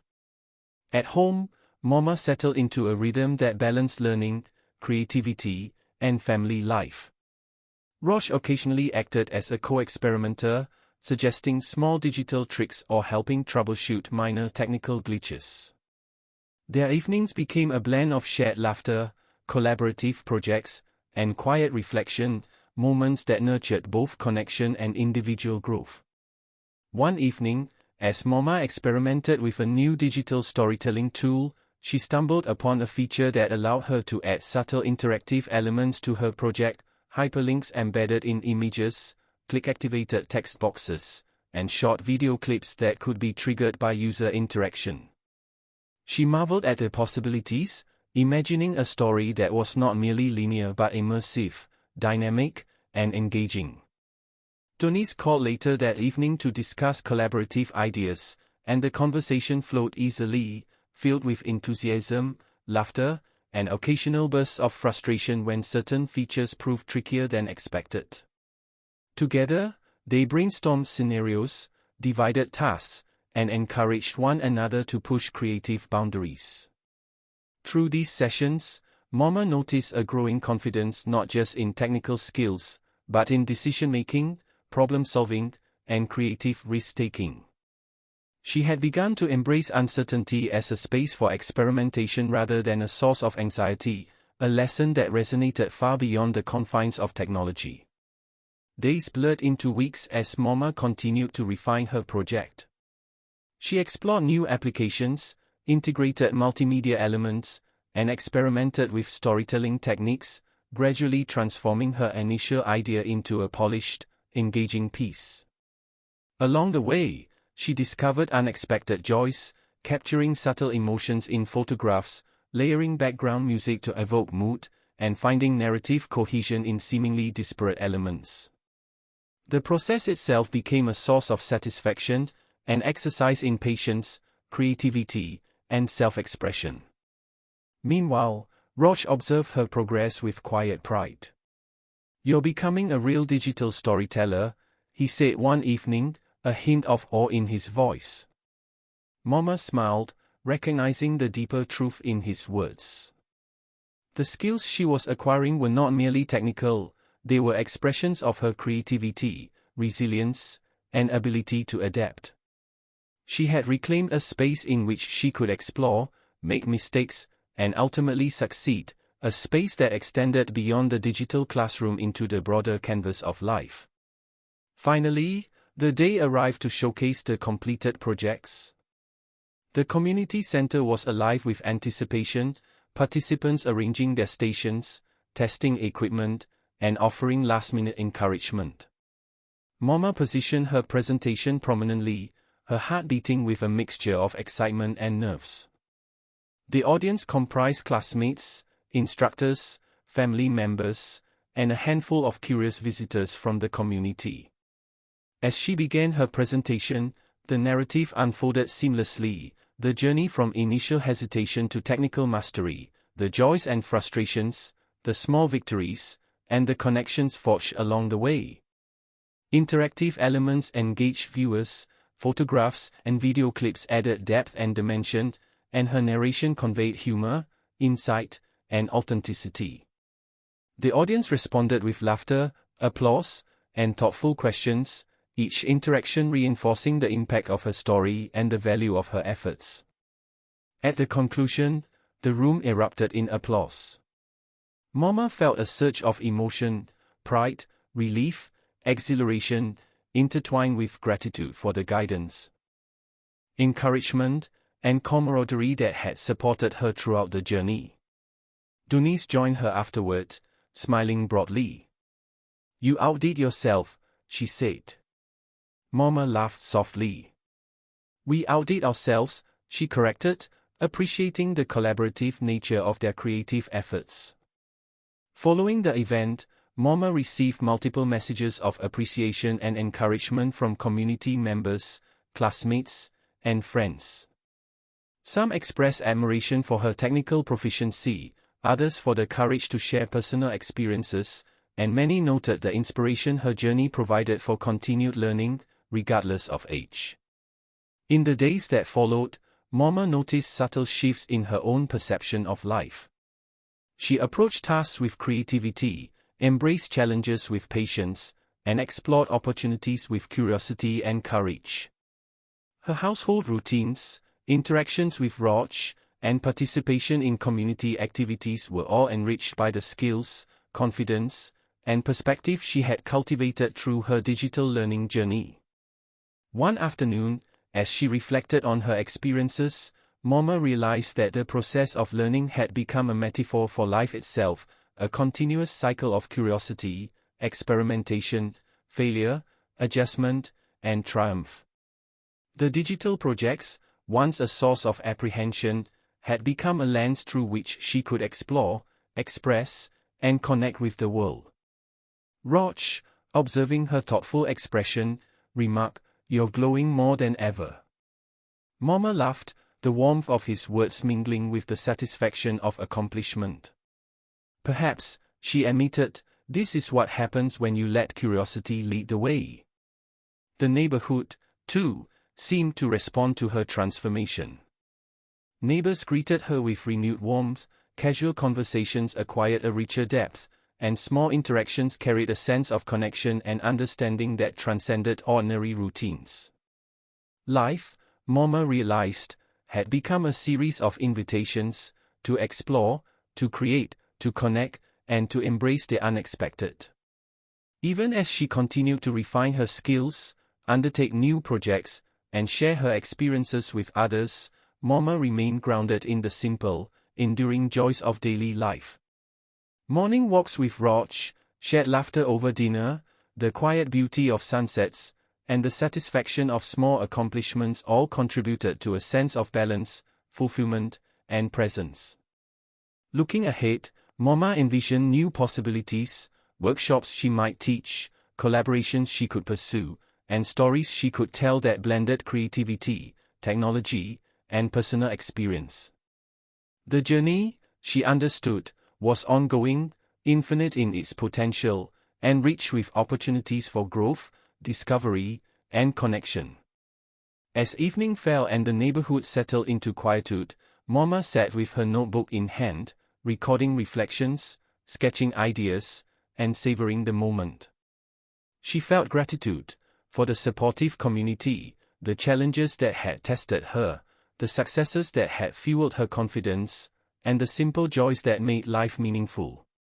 With Rog nearby, engaged in his own tasks yet occasionally glancing over with a knowing smile, Mama felt a deep sense of connection, accomplishment, and anticipation for the days ahead. Her curiosity, once dormant, had been reignited, her confidence strengthened, her spirit awakened. And as she closed her notebook, ready to embrace the next chapter of learning, exploration, and self-discovery, Mama recognized a truth she had long forgotten: life's most profound adventures often begin with a single step, a willingness to explore, and the courage to embrace the unknown with heart, humor, and determination. The weekend brought a quiet energy to the Winslow household, a pause from the structured rhythm of classes and projects, yet Mama found that even in these unstructured hours, her mind buzzed with ideas, reflections, and small plans for exploration. She woke early, as usual, drawn to the kitchen by the comforting scent of coffee and the soft morning light streaming through the curtains. Rog was already seated at the table, hunched over a notebook, occasionally glancing up with a smile. "Good morning, Mama," he said cheerfully. "Up for a mini-adventure before lunch?" Mama laughed softly, setting her mug down and taking a slow sip. "Always," she replied, the words carrying the ease of someone who had discovered a rhythm of curiosity and engagement that had long been absent. Today, however, she decided to take a more experimental approach to her learning, blending digital exploration with the tactile joys of the real world. She had become fascinated by a series of online tutorials that combine storytelling with photography, video editing, and even basic animation techniques. The idea of capturing small moments from her daily life and transforming them into narrative experiences excited her, promising an intersection of creativity, technology, and personal expression that felt both challenging and exhilarating. Rog, sensing her enthusiasm, suggested they begin with a small documentary of their neighborhood. They grabbed her tablet, a notebook for planning shots, and a small digital recorder for capturing ambient sound. The morning passed in a blend of observation, improvisation, and experimentation. Mama discovered nuances she had previously overlooked: the way sunlight filtered through the branches of the old oak, the subtle expressions on neighbors' faces during casual greetings, the rhythm of life moving quietly yet insistently in the spaces around them. She snapped photos, recorded short video clips, and made quick annotations in her notebook, all with an eye toward crafting a cohesive story that reflected the beauty and humor of everyday existence. Back at home, they reviewed the footage. Mama guided Rog through basic editing techniques, demonstrating how to sequence clips, adjust lighting and color, and layer audio to enhance mood. The collaborative effort was filled with laughter, minor frustrations, and moments of genuine discovery. They experimented with transitions, added short captions, and even attempted a few simple animations to bring static images to life. Through this process, Mama realized that the skills she had gained in her classes were not just about technology, they were tools for expression, connection, and insight. She felt a growing confidence in her ability to translate observation and experience into a coherent narrative, an understanding that extended beyond digital media into the broader canvas of life. Later that afternoon, Moma decided to incorporate a personal reflection segment into the project, a moment in which she would narrate her own journey back into learning and curiosity. Sitting in the quiet of the living room, she spoke into the recorder, her words blending humor, insight, and gentle self-reflection. She recounted her initial hesitations, her small victories, the camaraderie of classmates, and the renewed sense of agency she had discovered. Listening to her own voice, she felt a mix of pride and wonder. Roch peeked over her shoulder and grinned. "You sound like a professional storyteller already," he teased. Moma laughed, appreciating both his encouragement and the subtle truth in his observation. As evening approached, they reviewed the edited project, noting areas for improvement, discussing alternative approaches, and imagining ways to present it to a broader audience. The process was immersive, absorbing, and profoundly satisfying. Moma realized that the act of creation, blending observation, narrative, and technical skill, was itself a form of learning, one that continuously challenged her to think critically, experiment boldly, and embrace uncertainty with humor and grace. Over the next few days, Moma incorporated feedback from Roch, refining sequences, experimenting with pacing, and enhancing the overall flow of the narrative. She discovered a subtle rhythm in the process, a cadence that balanced technical precision with creative intuition. Each adjustment, no matter how minor, reinforced a sense of mastery, confidence, and artistic satisfaction. On the following Monday, she shared portions of the project during a casual show and tell session at the community center. Participants were encouraged to present ideas, techniques, or progress from personal projects. Moma felt a familiar stir of nerves, tempered by the understanding that sharing her work was not about perfection but about connection, learning, and engagement. As she spoke, she observed attentive faces, smiles, and moments of shared recognition. Questions arose, some technical, some conceptual, and Moma responded with honesty, humor, and thoughtfulness, appreciating the dialogical nature of the experience. The session sparked discussion among participants about creative possibilities, collaborative ventures, and the importance of ongoing exploration. Moma contributed suggestions, encouraged experimentation, and reflected on her own journey, finding that teaching, even informally, enhanced her own understanding and confidence. That evening, back at home, she and Roch discussed potential expansions of the project. Ideas flowed freely, capturing seasonal changes in the neighborhood, conducting brief interviews with neighbors about their routines and perspectives, and exploring thematic storytelling that linked ordinary moments with broader reflections on life, learning, and connection. Moma marveled at how the skills she had acquired, technical proficiency, narrative construction, and collaborative engagement, were enabling her to see her environment, relationships, and experiences through a richer, more nuanced lens. As the week progressed, Moma's routine incorporated these creative explorations seamlessly. She balanced household responsibilities, family interactions, and personal projects with a newfound efficiency and joy. Even tasks once considered mundane, grocery shopping, organizing spaces, scheduling appointments, became opportunities for observation, reflection, and subtle innovation. The rhythm of daily life transformed into a canvas for continuous learning, experimentation, and expression. During one particularly reflective evening, Moma reviewed her collection of video clips, photos, and recorded reflections. She noticed subtle patterns in her work, recurring themes of community, resilience, humor, and the quiet beauty of ordinary life. These observations sparked an idea to create a larger project that not only documented her personal journey but also celebrated the broader human experiences surrounding her. Roch, ever the enthusiastic collaborator, suggested structuring it as a series of short episodes, each highlighting different aspects of their neighborhood, interspersed with personal insights, interviews, and interactive elements. MoMA embraced the concept, recognizing its potential to engage viewers, provoke thought, and celebrate the interplay of technology, creativity, and everyday life. In subsequent sessions, she experimented with sequencing, transitions, and audio overlays, refining her techniques and learning new applications to enhance the project. Denise joined remotely, sharing feedback, suggesting creative edits, and occasionally teasing MoMA about her meticulous attention to detail. Their collaborative energy energized MoMA, reinforcing her belief that learning and creation were profoundly enhanced by shared effort, mutual encouragement, and playful experimentation.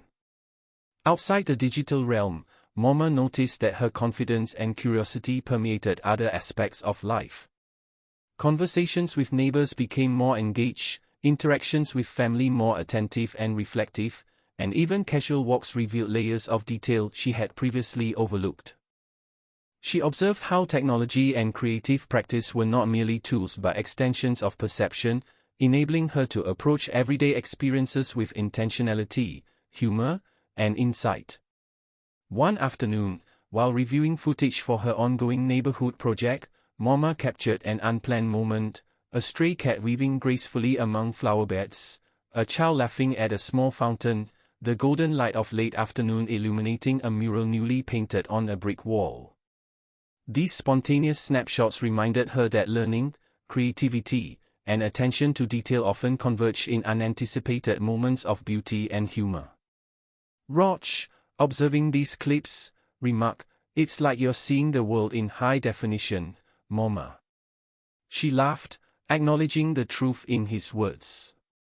The sense of wonder, engagement, and discovery that had been reignited in her life continued to expand, shaping not only her creative projects but also her perception of daily existence. By the end of the week, MoMA had a nearly complete episode ready for review. She scheduled a small preview session with Denise and a few classmates to gather constructive feedback.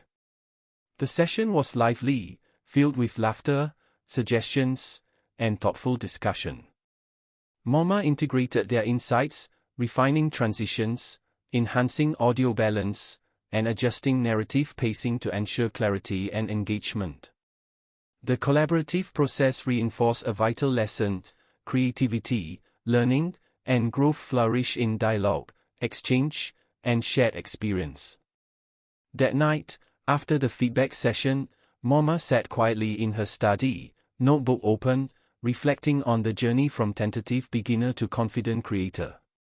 She marveled at the transformation, not just in technical proficiency, but in perspective, self-perception, and engagement with the world. The skills she had developed had become conduits for curiosity, expression, connection, and joy. Roch approached quietly, sensing the reflective moment. Feeling accomplished, he asked gently. MoMA nodded, a soft smile playing on her lips. "More than accomplished," she said. "I feel alive in ways I hadn't expected." The following morning, MoMA awoke with renewed energy. The sunlight filtering through the window seemed to signal possibilities, invitations to experiment, explore, and engage. She reviewed her schedule, noting pockets of time for creative work, household responsibilities, community interaction, and quiet reflection. This balance, carefully cultivated over weeks of intentional practice and exploration, provided a sense of stability, satisfaction, and purpose. Each day became a blend of structured learning, spontaneous creativity, and mindful observation. The rhythm was invigorating, reinforcing her understanding that growth, mastery, and fulfillment are iterative processes, built through curiosity, effort, experimentation, and reflection. MoMA recognized that her journey was far from complete. Even as she celebrated her current achievements, she anticipated future challenges, opportunities for learning, and moments of discovery. The skills, confidence, and perspective she had developed were tools not only for digital exploration but for navigating life itself with humor, insight, and courage. And as she sipped her morning coffee, notebook open, Roach nearby, and the neighborhood stirring with the quiet promise of a new day, Mama felt a profound sense of gratitude, purpose, and anticipation. Her story of curiosity reclaimed, skills acquired, and confidence restored was unfolding dynamically, each moment a thread in a tapestry of ongoing learning, connection, and joy. She understood, with clarity and serenity, that life's most meaningful adventures often begin with a single step, a willingness to explore, and the courage to embrace uncertainty with heart, humor, and persistence. The following week dawned with a quiet excitement that permeated the Winslow household. Mama woke early, as always, feeling a subtle thrill that came from the anticipation of new challenges and creative opportunities. The morning air was cool and invigorating, carrying with it the distant hum of traffic and the occasional chirp of a bird, as if the world itself were welcoming her into another day of exploration. Roach was already at the table, engaged with his notes, but he looked up and grinned as Mama entered the kitchen. "Morning, Mama," he said, a spark of mischief in his eyes. "Ready to tackle new frontiers today?" Mama smiled warmly, pouring herself a cup of coffee. "Absolutely," she replied, savoring the rich aroma. The community center had announced a special workshop that day.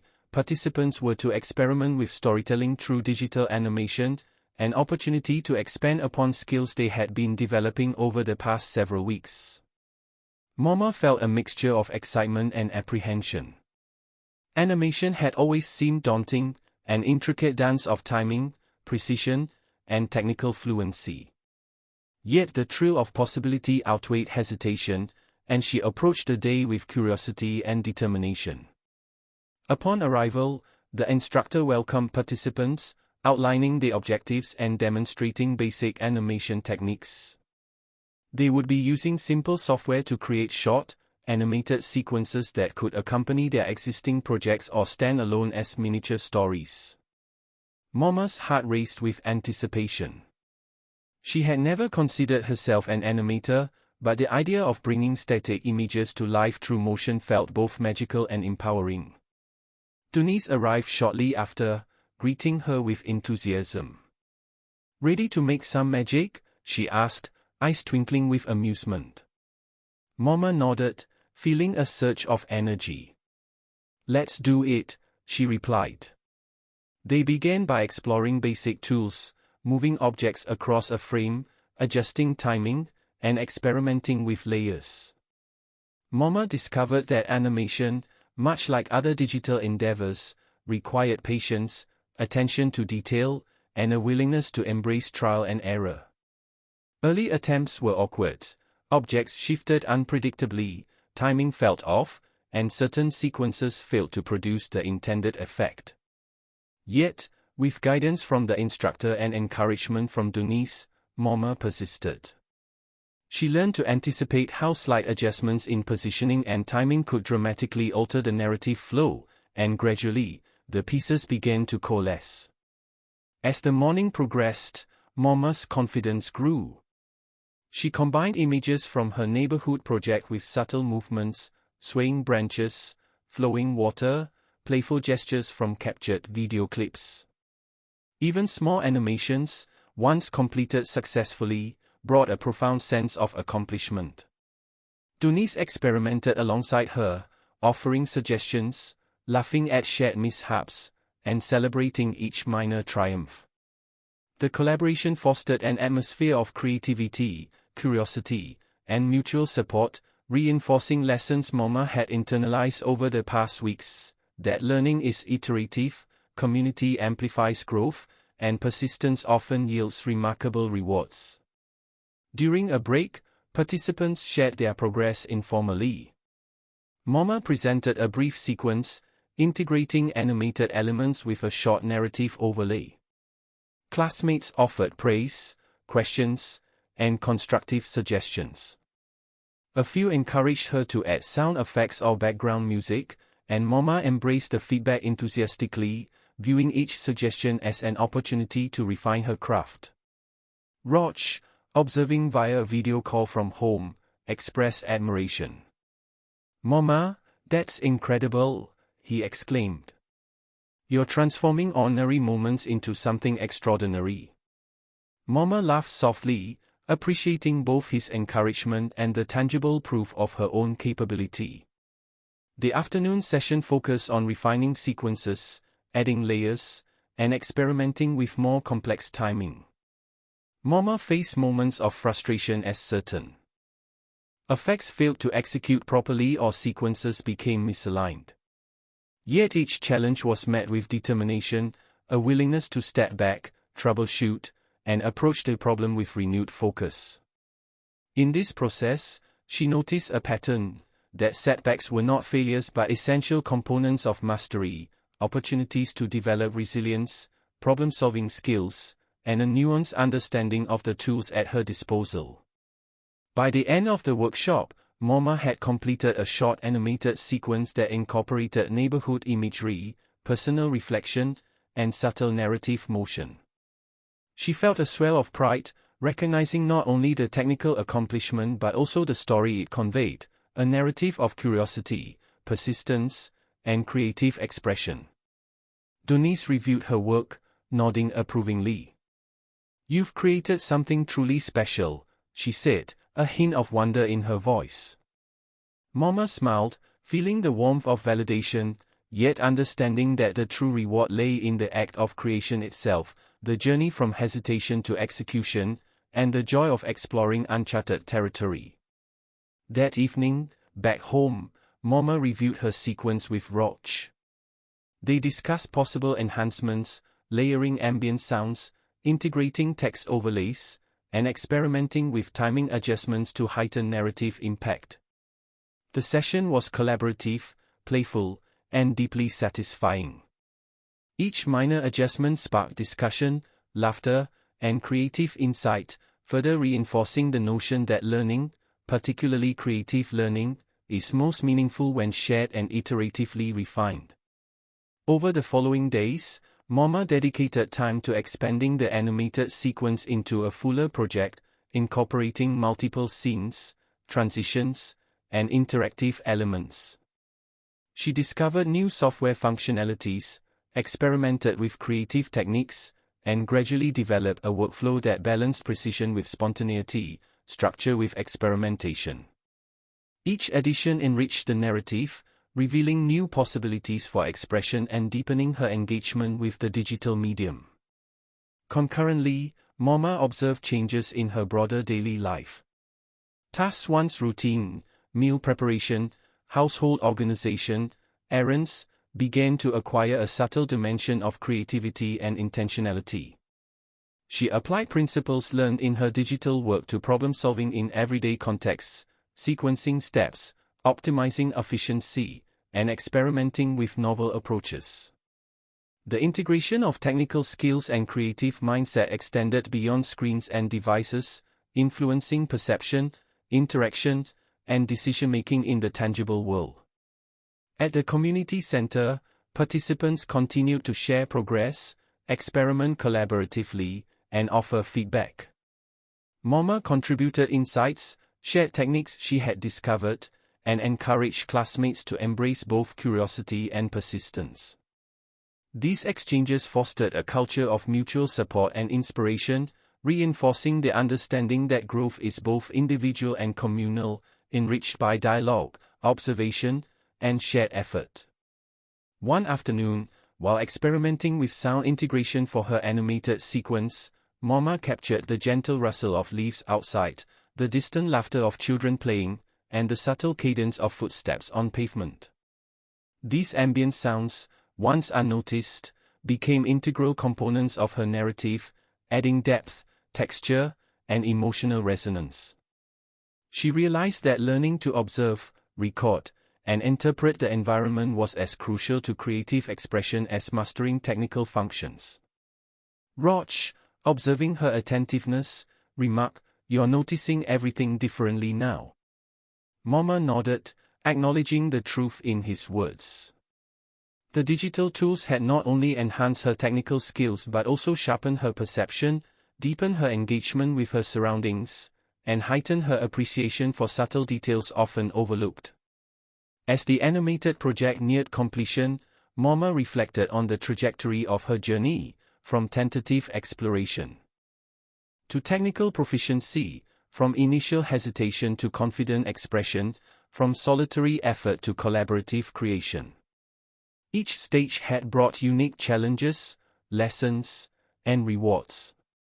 She recognized that her growth was multidimensional, encompassing skills, perspective, confidence, and connection. The evening before the final presentation, Mama prepared her materials meticulously.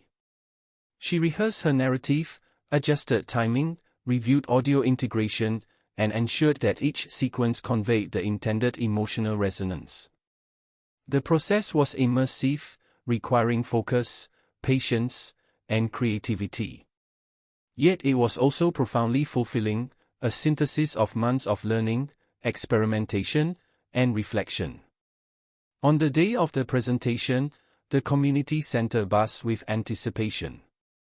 Participants, instructors, family members, and community visitors gathered to witness the culmination of the workshop. Mama positioned her workstation, ensured all equipment functioned properly, and took a deep breath, allowing a moment of calm to center herself. When her turn arrived, she began the presentation, seamlessly guiding viewers through animated sequences, photographs, narrative overlays, and ambient sounds. The story unfolded naturally, interweaving personal reflection, community observation, and creative experimentation. Audience members responded with laughter, thoughtful nods, and audible expressions of appreciation. Questions arose regarding technical execution, narrative choices, and creative inspiration. Mama answered with clarity, humor, and honesty, drawing upon her experience, insights, and collaborative process. By the conclusion, the room erupted into applause. Mama felt a surge of emotion, pride, relief, joy, and gratitude mingled together, a testament to months of learning, growth, and engagement. Dunice approached afterward, beaming. "You've created something extraordinary," she said. Mama laughed softly, feeling a deep sense of fulfillment. "We've all created something extraordinary," she replied, acknowledging the communal nature of the journey. Back at home, Mama and Rog reviewed the recorded presentation. They discussed potential refinements, imagined future projects, and reflected on the creative process. The collaborative discussion reinforced lessons learned over weeks of exploration, that learning is iterative, enriched by community, and profoundly rewarding when approached with curiosity, patience, and courage. In the days that followed, Mama integrated insights from the presentation into her ongoing work, refining techniques, experimenting with narrative structures, and exploring new creative avenues. She recognized that mastery was not a destination but a dynamic process, one that invited continual engagement, reflection, and expansion. Her confidence, technical skill, and creative capacity continued to grow, intersecting with daily life to enhance perception, interaction, and enjoyment of ordinary experiences. The neighborhood itself seemed to respond to her renewed energy and attentiveness. Casual interactions became more meaningful, observations of everyday moments more vivid, and the fabric of daily life richer and more textured. Mama's journey, though rooted in digital exploration, extended seamlessly into tangible experience, reinforcing the understanding that learning, creativity, and engagement are interwoven, mutually reinforcing, and limitless in potential. That evening, as she sat with her notebook, documenting reflections, sketching new ideas, and planning future experiments, Mama felt a profound sense of gratitude. For the skills acquired, for the community that supported her, for the opportunities to explore, create, and express, and for the subtle, transformative moments that had shaped her journey. She felt deeply thankful.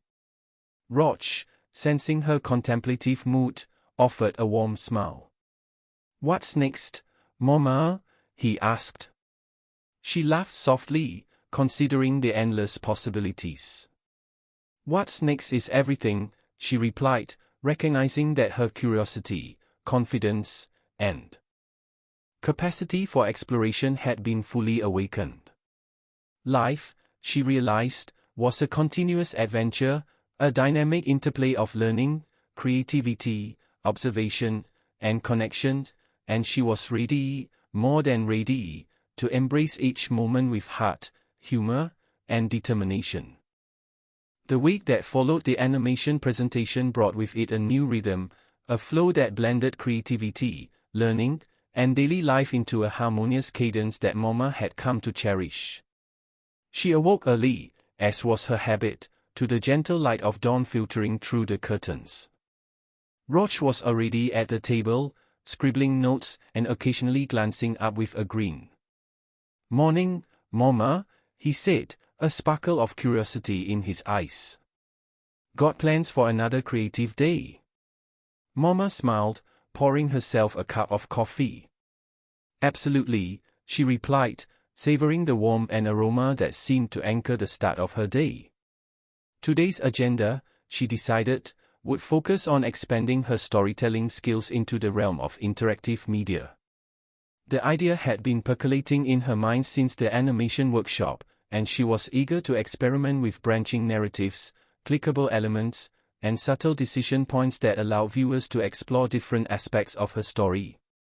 The project was ambitious, and Mama knew it would stretch both her technical skills and her creativity. At the community center, the instructor welcomed the participants with a warm smile. "Today, we are exploring interactivity," he announced. "You have the chance to create experiences where your audience can engage directly, influencing how the story unfolds." Mama felt a flicker of nervous energy. The concept of interactivity added a layer of complexity she had not encountered before, yet it also sparked excitement, an opportunity to merge storytelling, technology, and audience engagement in innovative ways. Dunice arrived shortly afterward, as lively and enthusiastic as ever. "Ready to turn your story into an adventure?" she asked, her eyes sparkling with mischief. Mama nodded, feeling a surge of energy. "Let's see where this leads," she replied. They began by brainstorming potential paths and decision points in Mama's narrative. They identified moments in the story where a viewer's choice could reveal additional layers, subtle variations, or alternative perspectives. This planning stage was intricate, requiring foresight, creativity, and careful consideration of narrative flow. Mama marveled at how these elements could transform a linear story into a dynamic, participatory experience. As the morning unfolded, she experimented with software tools that allowed for branching paths, clickable elements, and interactive overlays. Early attempts were clumsy, choices failed to link correctly, sequences skipped or looped unexpectedly, and the timing of transitions was inconsistent. Yet each setback was met with patience, troubleshooting, and iterative refinement. Mama had learned that persistence, observation, and problem-solving were as critical as technical skill in achieving meaningful results. Dunice and other classmates offered advice, shared discoveries, and provided encouragement. The collaborative environment fostered creativity, insight, and resilience. Mama discovered that interactivity not only challenged her technical abilities but also deepened her understanding of narrative structure, pacing, and audience engagement. By lunchtime, she had completed a rough prototype, incorporating branching sequences, subtle animations, and brief interactive prompts. Testing the flow revealed minor issues, but it also highlighted the potential for rich, immersive storytelling. Mama felt a swell of accomplishment, and understanding that her capacity for growth was continually expanding, that challenges were invitations rather than obstacles, and that learning itself was a dynamic, joyful process. After lunch, the workshop continued with refinement and experimentation. Moma integrated feedback, adjusted timing, and explored creative techniques to enhance the interactivity and coherence of her project. She discovered that even small changes, slight alterations in color, subtle animation adjustments, or minor shifts in timing, could significantly impact the audience's experience. This insight reinforced the importance of attention to detail, iterative experimentation, and thoughtful reflection in any creative endeavor. During a brief break, Moma walked outside with Denise. The crisp afternoon air carried the scent of blooming flowers and freshly cut grass. They discussed potential narrative choices, shared ideas for additional interactive elements, and reflected on the transformative nature of the learning process. "It's amazing," Denise said, "how far you've come. You've gone from cautious beginner to bold experimenter." Moma laughed softly. "I feel like I'm discovering a part of myself I had forgotten," she admitted. Curiosity, patience, and creativity, they all feel alive again. Back in the workshop, Moma focused on integrating multimedia elements into the interactive narrative.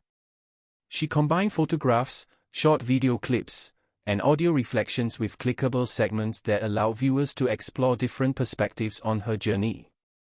The technical challenges were significant, ensuring seamless transitions, coherent storytelling, and intuitive navigation required meticulous attention and repeated testing.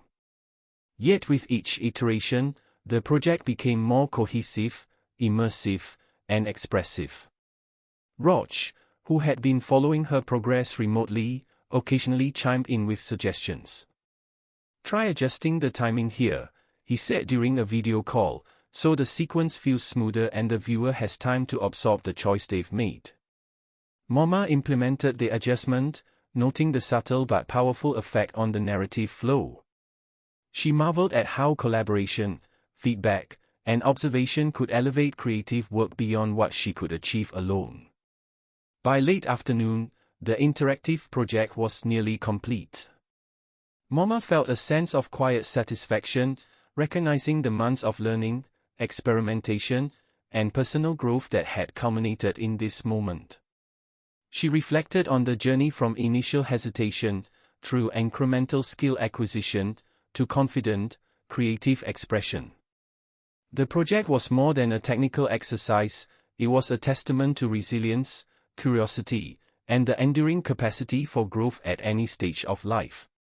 That evening, as she sat with Roch reviewing the final prototype, Moma felt a profound sense of accomplishment.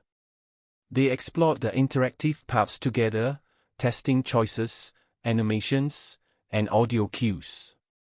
Laughter erupted at unexpected moments, and moments of reflection prompted thoughtful conversation. The narrative had become a shared experience, a bridge between creator and viewer, mentor and collaborator, past and present. Over the next several days, Moma began exploring possibilities for sharing her interactive story with a wider audience. She considered uploading it to community platforms, presenting it at the center during a special showcase, or even incorporating it into future workshops she might lead. The excitement of dissemination added a new dimension to her work, transforming a personal project into a communal experience with potential to inspire, engage, and connect. Concurrently, Moma continued to notice subtle shifts in her daily life. Household routines were now infused with creativity and intentionality.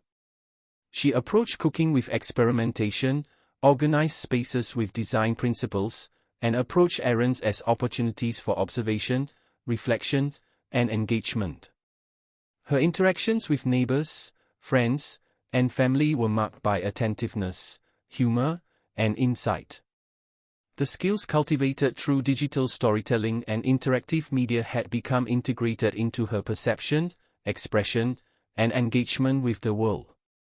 One afternoon, Moma captured a spontaneous neighborhood scene, children playing a game involving chalk drawings on the sidewalk, the flutter of laundry on lines, and the subtle choreography of daily life unfolding around her. These moments, she realized, were perfect candidates for interactive storytelling.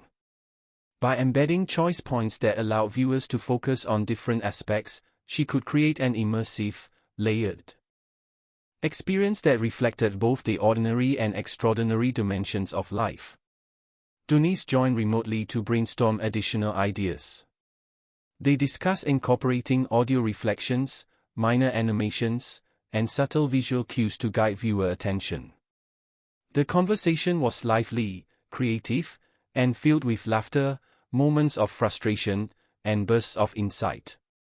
Together, they envisioned a series of interactive vignettes, each exploring themes of community, curiosity, resilience, and humor. In the evenings, Moma dedicated time to refining these vignettes. She adjusted animation timing, incorporated ambient sounds, and optimized branching paths. The work was meticulous, iterative, and deeply satisfying. She marveled at how attention to small details could significantly enhance the narrative experience, how patience and persistence were essential, and how collaborative feedback amplified creativity and learning. By the end of the week, Moma had completed a cohesive set of interactive vignettes ready for presentation. She felt a profound sense of accomplishment, not merely for technical mastery, but for the depth of observation, creativity, and engagement embedded in the work. The narrative reflected her journey, the neighborhood's nuances, and the subtle interplay of ordinary moments and thoughtful reflection. On the day of the presentation, the community center was abuzz with anticipation. Participants, instructors, friends, and family gathered to explore the interactive projects. Moma positioned her workstation, ensuring all elements were functional, and took a deep breath. When her turn arrived, she guided viewers through the interactive narrative, demonstrating choices, paths, and subtle variations. The audience engaged enthusiastically, exploring multiple paths, responding to audio cues, and discussing observations. Laughter, thoughtful nods, and applause punctuated the presentation, signaling appreciation and recognition. Donice joined afterward, embracing Moma with exuberance. "You've created something extraordinary," she exclaimed. Moma smiled, a quiet warmth spreading through her chest. "It's more than the project," she replied. "It's the journey that made it possible." That evening, Moma sat with her notebook, documenting reflections, sketching ideas for future projects, and considering new avenues for exploration. Roch, observing from across the room, remarked, "You've come so far, Moma. What's next?" She laughed softly, gazing out the window at the quiet neighborhood bathed in twilight. "Next is whatever I choose to explore," she said. "The world is full of possibilities." And as stars began to appear in the night sky, Moma felt a deep sense of gratitude, anticipation, and fulfillment, a recognition that curiosity, creativity, and courage had once again transformed her life, opening doors to endless exploration, connection, and joy. The following morning, Moma awoke to the soft hum of the city stirring outside her window, the light of dawn spilling across the kitchen floor as if inviting her into another day of exploration and creativity. Roch was already at the table, hunched over a notebook and occasionally glancing up with a grin. "Morning, Moma," he said, a spark of curiosity and mischief in his eyes. "Ready for another creative adventure?" Moma smiled, feeling the familiar thrill of possibility.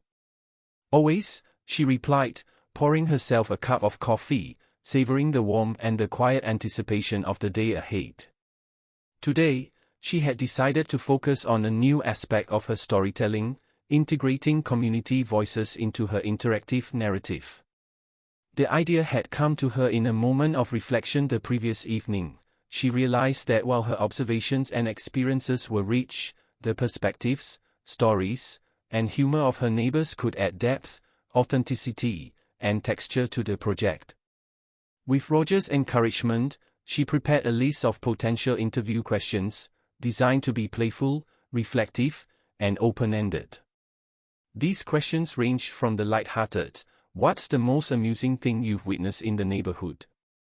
to the thoughtful, "Can you recall a moment when a small act of kindness made a difference?" allowing participants to reveal both humor and insight. With her tablet, digital recorder, and notebook in hand, Mama set out into the neighborhood, her footsteps echoing softly on the pavement as she approached the familiar faces she had grown to admire and enjoy. The first interviewee was Mr. Thompson, the elderly man who lived 2 houses down, known for his meticulous garden and encyclopedic knowledge of local history. Mama greeted him warmly, explaining the purpose of her project and inviting him to share stories, thoughts, and reflections. Mr. Thompson chuckled, shaking his head at her enthusiasm.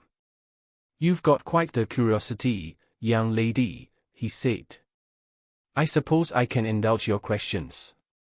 As he spoke, Mama recorded his anecdotes, noting the humor, wisdom, and subtle insights embedded in his words. She asked follow-up questions, occasionally laughing at unexpected punchlines and gently probing for deeper reflections. Each story added layers of texture to her project, blending narrative, emotion, and authenticity in ways that purely personal observation could not achieve. Next, Mama approached the Patel family, who were known for their culinary experiments and playful children.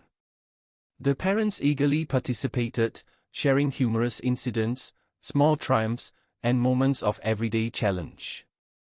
The children, initially shy, gradually warmed to the idea of contributing, offering imaginative ideas, spontaneous laughter, and animated gestures. Mama captured these moments with care, ensuring that her recordings reflected the vibrancy, humor, and personality of each contributor.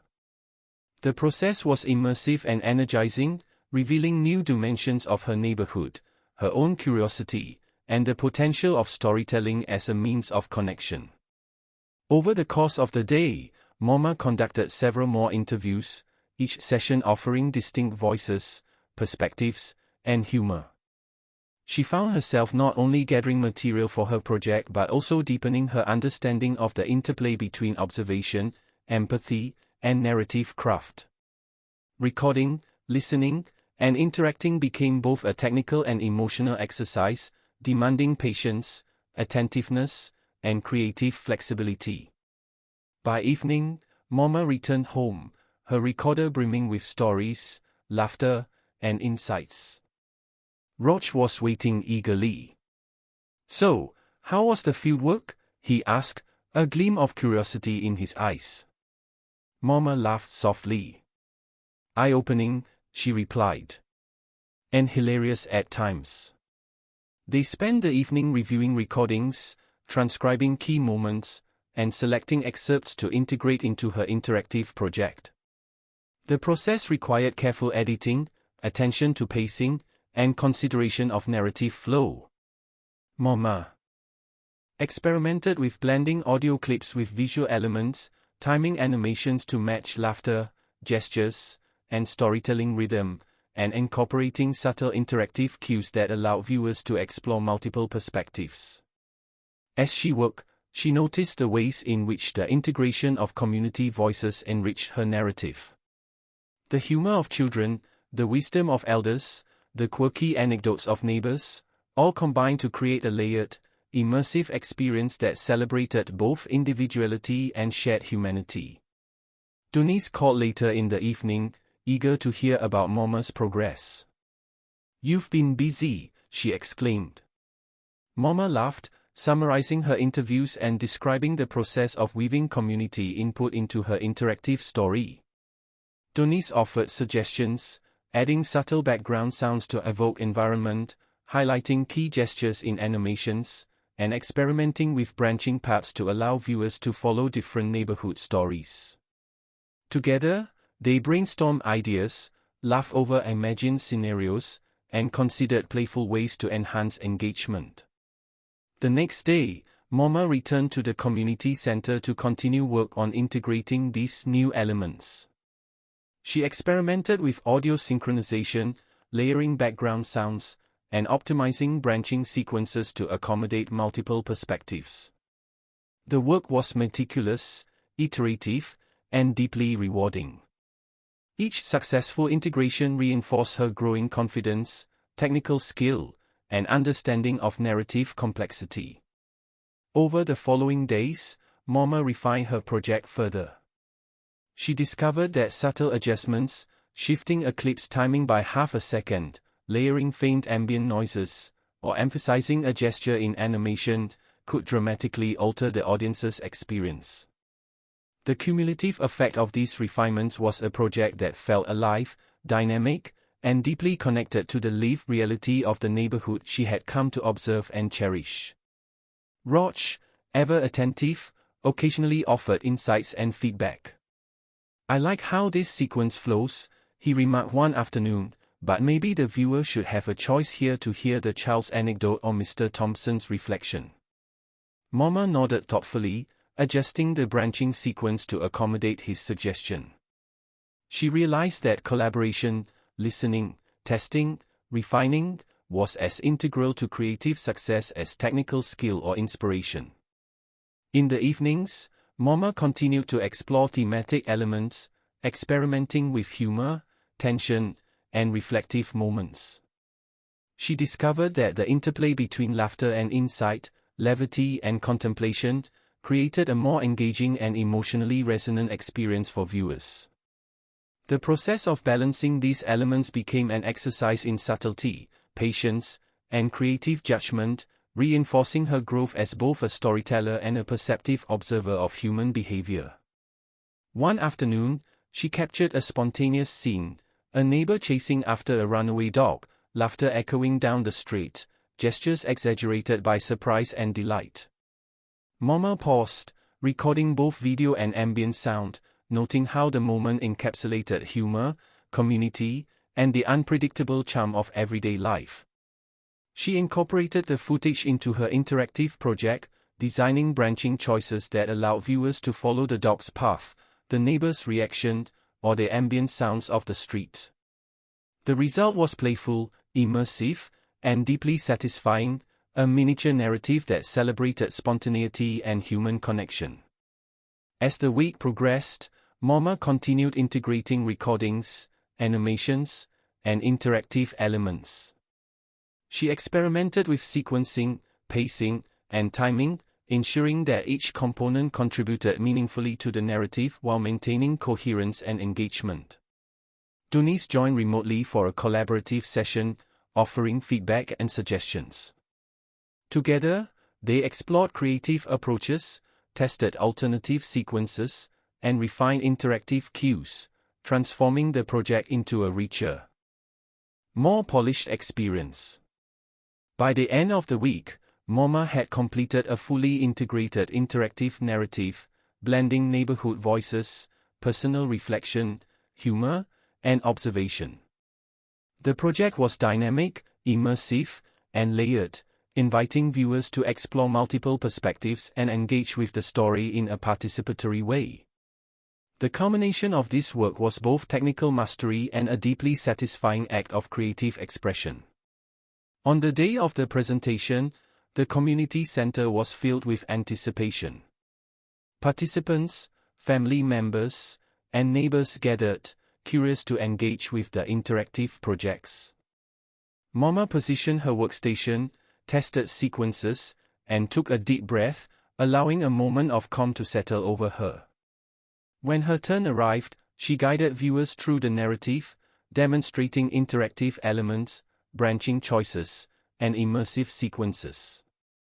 The audience explored multiple paths, laughed at humorous moments, and reflected on insights shared by neighbors.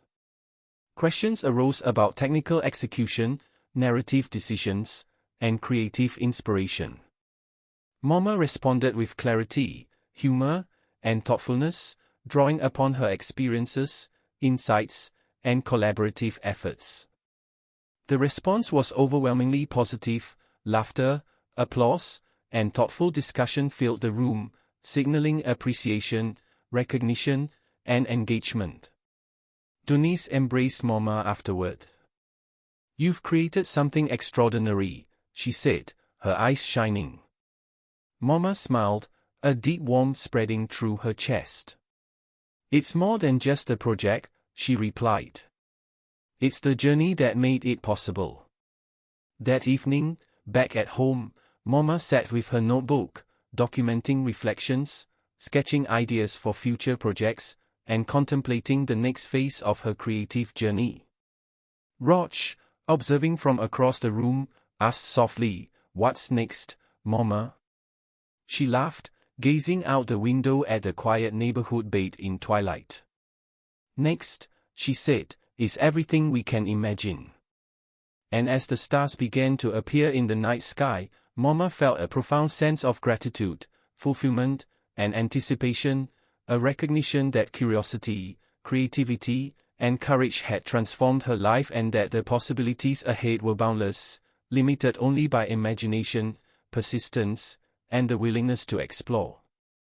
The next morning began with a gentle hum of anticipation in the Winslow household.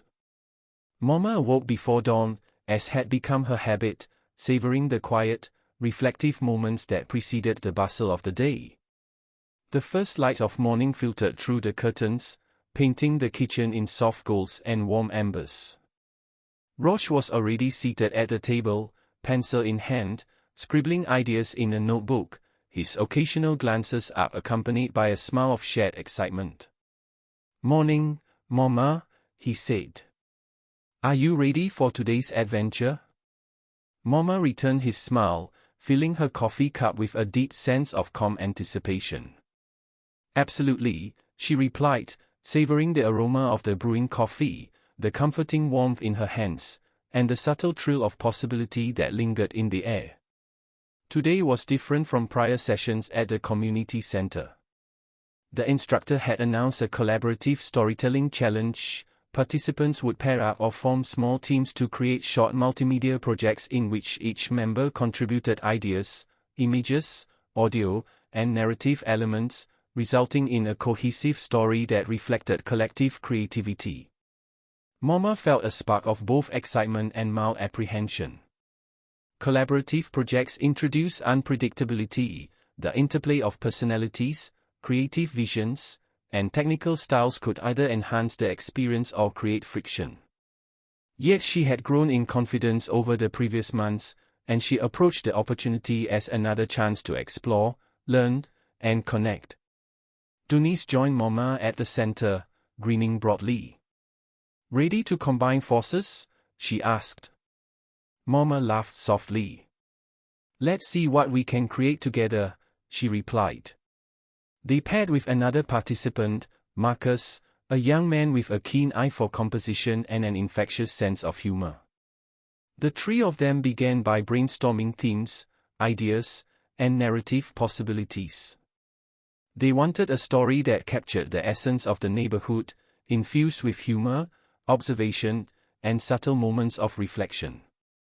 The conversation flowed easily, punctuated by laughter, playful teasing, and bursts of creative insight. Mama contributed narrative ideas inspired by her previous projects and observations, Donice suggested innovative interactive elements, and Marcus offered technical solutions and fresh perspectives. By late morning, the team had sketched out a basic outline. The story would follow a day in the neighborhood, capturing interactions between residents, playful surprises, and small, humorous incidents that highlighted the quirks, warmth, and humor of everyday life. Interactive elements would allow viewers to choose which character to follow, which anecdote to explore, or which ambient sounds to emphasize. Once the outline was set, the real work began. Mama focused on recording voiceovers, editing video clips, and integrating interactive prompts. Donice explored animation sequences and interactive overlays, while Marcus coordinated transitions, timing, and multimedia synchronization. Challenges emerged quickly. One video clip failed to import correctly, an audio track did not sync with the corresponding visual sequence, and certain interactive prompts created unintended loops. Each obstacle was met with patience, troubleshooting, and collaborative problem-solving. Momma discovered that effective communication, flexibility, and persistence were as critical as technical skill in collaborative storytelling. By early afternoon, the team had created a rough prototype. Momma's voiceovers captured humor, reflection, and observation, while Denise's animations and Marcus's timing adjustments ensured a dynamic, engaging flow.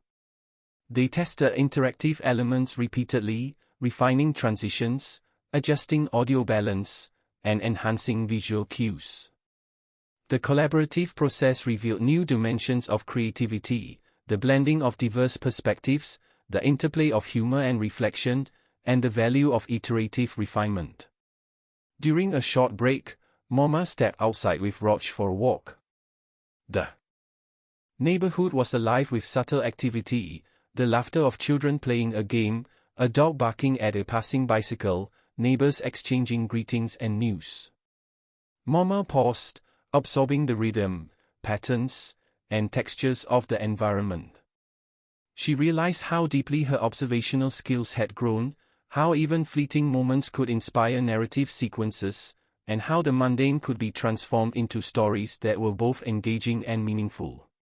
Roch, sensing her reflective mood, remarked, "You see the world differently now, don't you?" Momma nodded, a gentle smile playing on her lips. "I noticed details I would have overlooked before, small interactions, subtle gestures, moments that are quietly extraordinary." Returning to the center, Momma immersed herself in the collaborative project. She integrated ambient sounds from the neighborhood into sequences, adjusted the timing of animations to match voiceovers, and created branching choices that allowed viewers to explore multiple perspectives simultaneously. The iterative process was absorbing, each adjustment, no matter how minor, contributed to a more cohesive, immersive, and engaging experience. Denise and Marcus offered insights, occasionally debating approaches, suggesting creative tweaks, and testing different interactive paths. Through collaboration, Momma discovered the value of compromise, flexibility, and openness to new ideas. The project began to take shape, evolving from a rough sketch into a polished, cohesive narrative that celebrated humor, community, and observation. By late afternoon, they were ready for preliminary testing. The prototype included multiple interactive paths, voiceover sequences, ambient soundscapes, and animated transitions.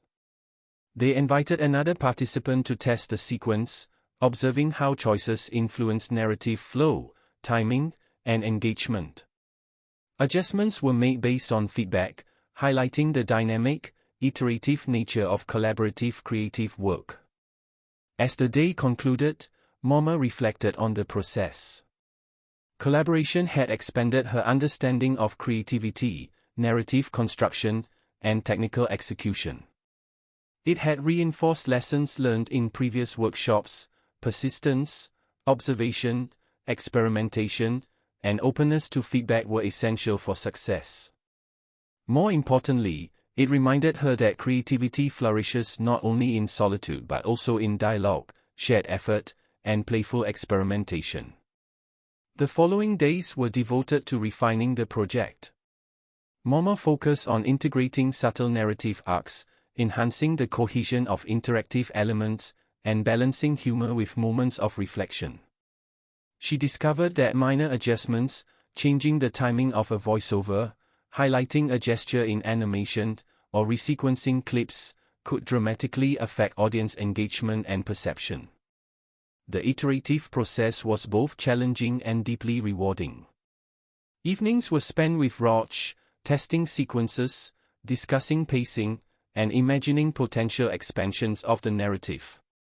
He offered observations on interactivity, humor, and clarity, and Momma incorporated these insights thoughtfully. Each session deepened her understanding of storytelling as a multidimensional, dynamic, and immersive experience. One particularly memorable moment occurred while integrating a sequence involving a spontaneous street performance, children dancing on the sidewalk, laughter echoing through the air, and an elderly neighbor clapping in delight. Mama layered animations, interactive prompts, and ambient sound to allow viewers to explore the scene from multiple perspectives. She paused, reflecting on how the small, ordinary moments of life could be transformed into engaging, emotionally resonant stories through observation, creativity, and technical skill. By the end of the week, the collaborative project was nearly complete.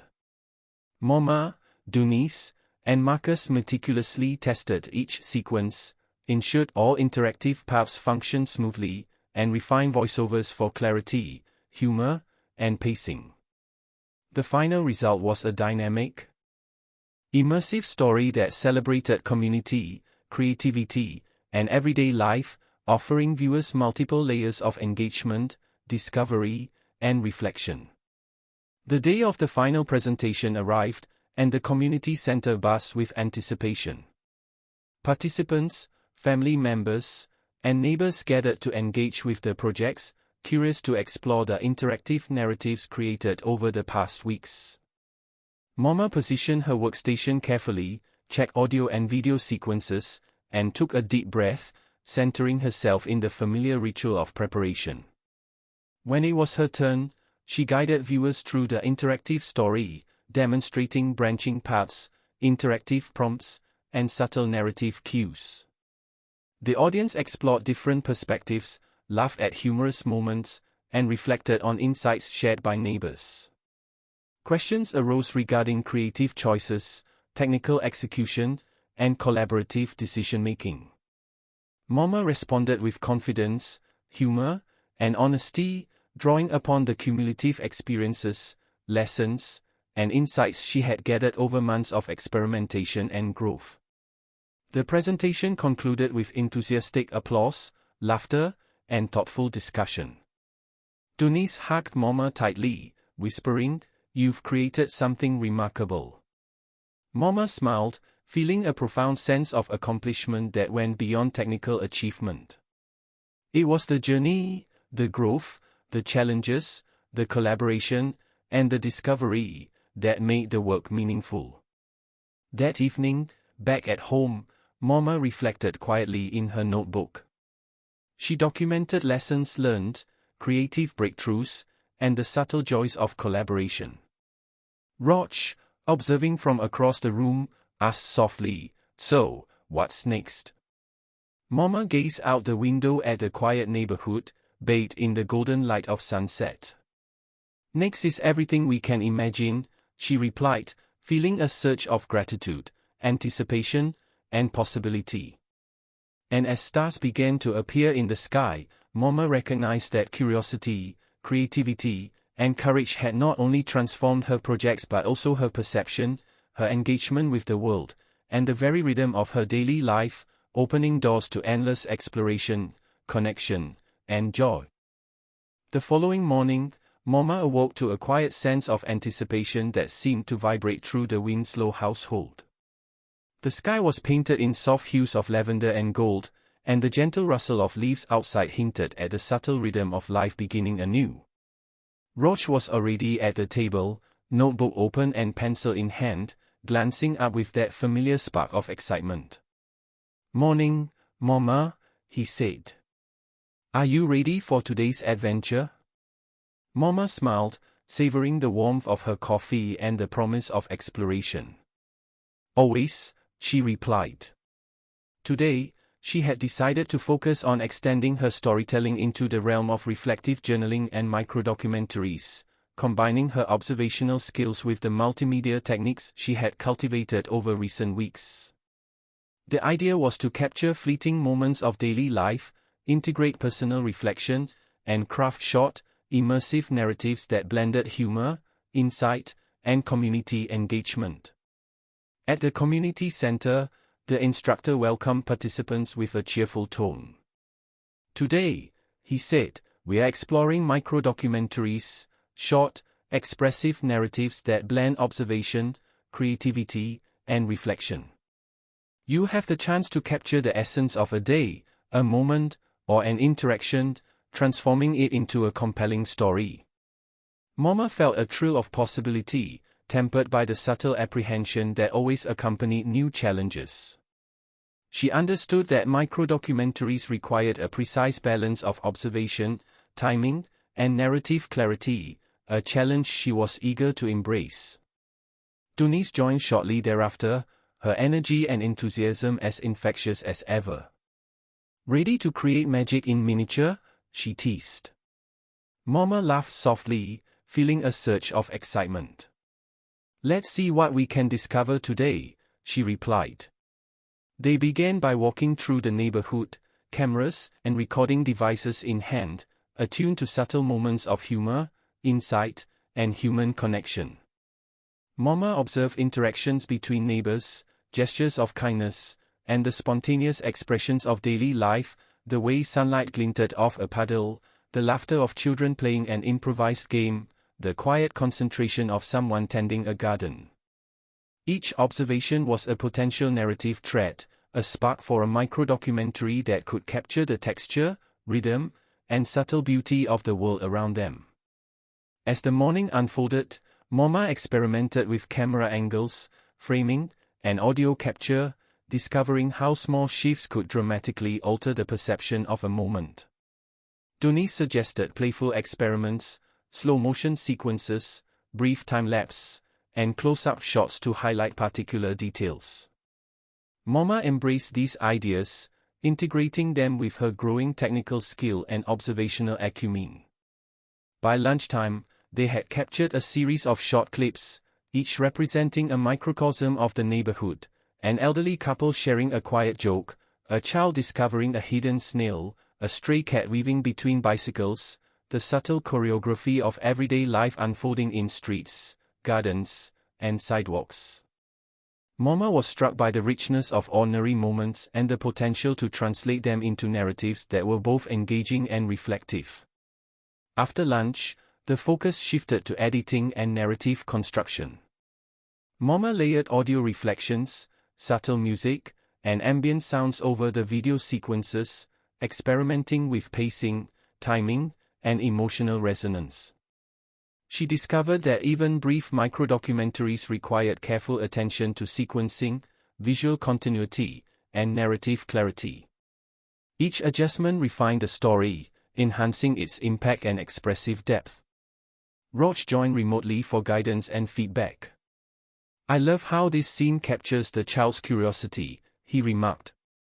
Maybe we can add a subtle choice for viewers. Do they follow the child or the cat?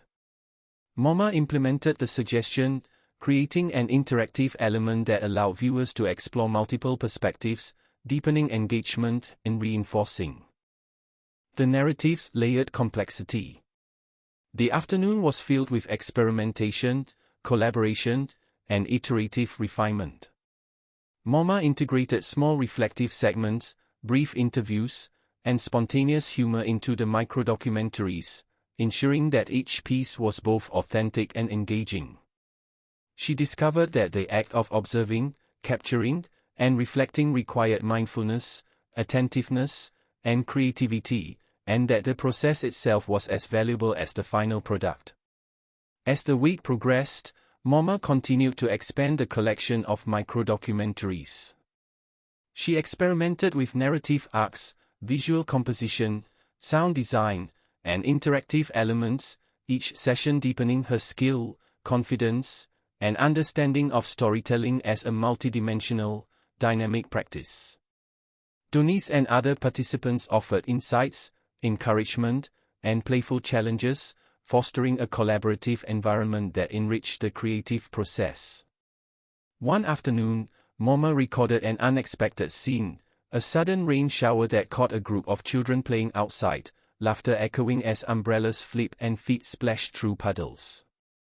She paused, capturing video, sound, and reflections, noting the interplay of spontaneity, humor, and human resilience. This sequence became a centerpiece for one of her microdocumentaries, illustrating how unpredictable moments could be transformed into compelling narratives through observation, creativity, and technical skill. By the end of the week, MoMA had a portfolio of micro-documentaries, each capturing distinct aspects of neighborhood life and her reflective journey as a storyteller. She spent evenings reviewing, refining, and organizing the sequences, experimenting with flow, timing, and interactive elements. The cumulative effect was a cohesive set of narratives that celebrated curiosity, humor, observation, and connection. The following day, the community center hosted a showcase for participants to present their micro-documentaries. MoMA prepared meticulously, ensuring each clip played smoothly, interactive elements functioned correctly, and audio was balanced. When her turn arrived, she guided viewers through the collection, explaining narrative choices, interactive paths, and reflective segments. Audience members engaged enthusiastically, exploring different perspectives, laughing at humorous moments, and reflecting on subtle observations embedded in the sequences. Questions arose about technical choices, narrative construction, and the integration of community voices. MoMA responded with clarity, humor, and honesty, drawing upon months of experience, experimentation, and collaborative effort. The response was overwhelmingly positive, filled with applause, laughter, and thoughtful discussion. Dunice hugged MoMA afterward, exclaiming, "You've done something extraordinary here." MoMA smiled warmly, acknowledging both the achievement and the journey that had made it possible. "It's more than just the projects," she replied. "It's the process, the curiosity, the experimentation, the connection that matters most." That evening, back at home, MoMA reflected in her notebook, sketching ideas for new projects, noting insights gained, and documenting the subtle joys of micro-documentary creation. Roch observed quietly, a smile on his face. "What's next, MoMA?" he asked. She gazed out at the neighborhood, bathed in the soft glow of evening light, considering possibilities. "Next is whatever we choose to explore," she said. "There are endless stories waiting to be discovered." Over the next several days, MoMA continued to refine her micro-documentaries, experimenting with new sequences, subtle animations, and branching interactive elements. She discovered that small adjustments, slightly altering audio timing, adjusting transitions, or highlighting a subtle gesture, could dramatically enhance engagement, emotional resonance, and narrative clarity. The iterative process reinforced lessons learned over months of practice, patience, observation, persistence, and collaborative reflection were as critical to success as technical proficiency or creative inspiration. One particularly memorable sequence involved capturing the rhythm of a quiet street at dusk, neighbors returning home, lights flickering on in windows, soft conversations drifting through the air, and the occasional laugh or bark of a dog. MoMA layered reflective narration, subtle music, and ambient sound, creating an immersive vignette that invited viewers to engage deeply with the scene. Roch, watching the sequence, remarked, "It's like we can feel the neighborhood breathing." MoMA nodded, appreciating the metaphor and the way storytelling had deepened her own connection to her surroundings. By the end of the week, MoMA had prepared a complete portfolio of micro-documentaries ready for further sharing. Each sequence reflected humor, reflection, observation, and community engagement, demonstrating her growth as a storyteller, collaborator, and observer.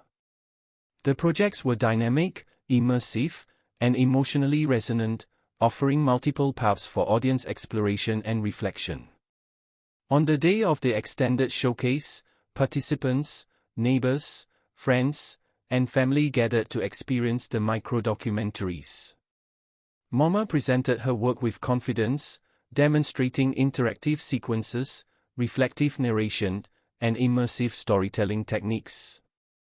The audience engaged eagerly, exploring different perspectives, responding to humor, and appreciating the subtle observations embedded in each vignette.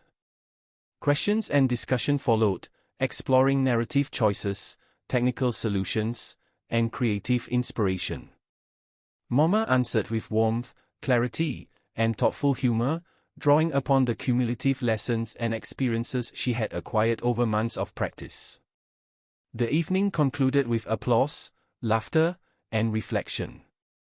Donice hugged Mama tightly. "You've truly transformed your work," she said. Mama smiled, feeling a deep sense of fulfillment. "It's more than the work," she replied. "It's the journey, the learning, and the connections that made it possible." That night, back at home, Mama sat quietly with her notebook, reflecting on months of growth, experimentation, and observation. Rog, sitting nearby, asked softly, "So, what's next?" Mama gazed out at the quiet neighborhood bathed in the silver light of the moon. "Next," she said, "is everything we can imagine." And as stars appeared above, she felt a profound sense of gratitude, curiosity, and possibility, a recognition that her creativity, courage, and engagement had transformed not only her projects but her perception of the world and her place within it. The morning sun poured gently through the kitchen window, illuminating the Winslow household with a warmth that seemed to invite creativity and exploration. Mama stirred her coffee thoughtfully, savoring the quiet before the bustle of the day. Rog was already seated at the table, notebook open, pencil poised, eyes alight with anticipation. "Morning, Mama," he said, a playful grin on his face. "Ready to tackle something new today?" Mama smiled, feeling the familiar flutter of curiosity and possibility. "Always," she replied. Today, she had decided to focus on combining all the skills she had honed: animation, interactive storytelling, community observation, and microdocumentaries, into a singular, cohesive project. The idea had been forming in her mind for weeks, a multimedia narrative that captured the neighborhood's rhythms, humor, and humanity, while offering interactive pathways and reflective opportunities for viewers to engage deeply with the story. At the community center, the instructor welcomed participants with a sense of excitement. "Today, you will bring your skills together in a capstone project," he announced. "Think of it as the culmination of your creative journey, a chance to synthesize observation, interactivity, multimedia, and narrative insight into a single immersive experience." Mama felt a mixture of anticipation and determination. The project would be ambitious, challenging, and rewarding, demanding both technical proficiency and creative vision. Donice arrived shortly thereafter, radiating energy and optimism. "Ready to make something unforgettable?" she asked, her eyes sparkling with enthusiasm. Mama laughed softly. "Let's see what we can create," she replied. They formed a small team with Marcus and 2 other participants, each bringing distinct skills, perspectives, and creative energy to the project. The first step was collaborative planning. They outlined key narrative arcs, identified interactive decision points, and discussed the integration of multimedia elements, animation, audio recordings, video clips, and reflective text. Mama suggested opening sequences that highlighted everyday neighborhood moments, infused with humor, subtle reflection, and dynamic observation. Donice and the others proposed interactive elements, branching paths, and animated transitions that would allow viewers to explore different characters' perspectives. Marcus focused on technical feasibility, ensuring that sequences could function smoothly across multiple devices, while the remaining team members contributed ideas for ambient sounds, microdocumentary integration, and narrative pacing. By late morning, the planning stage was complete. Mama felt a surge of excitement as they began capturing and integrating materials.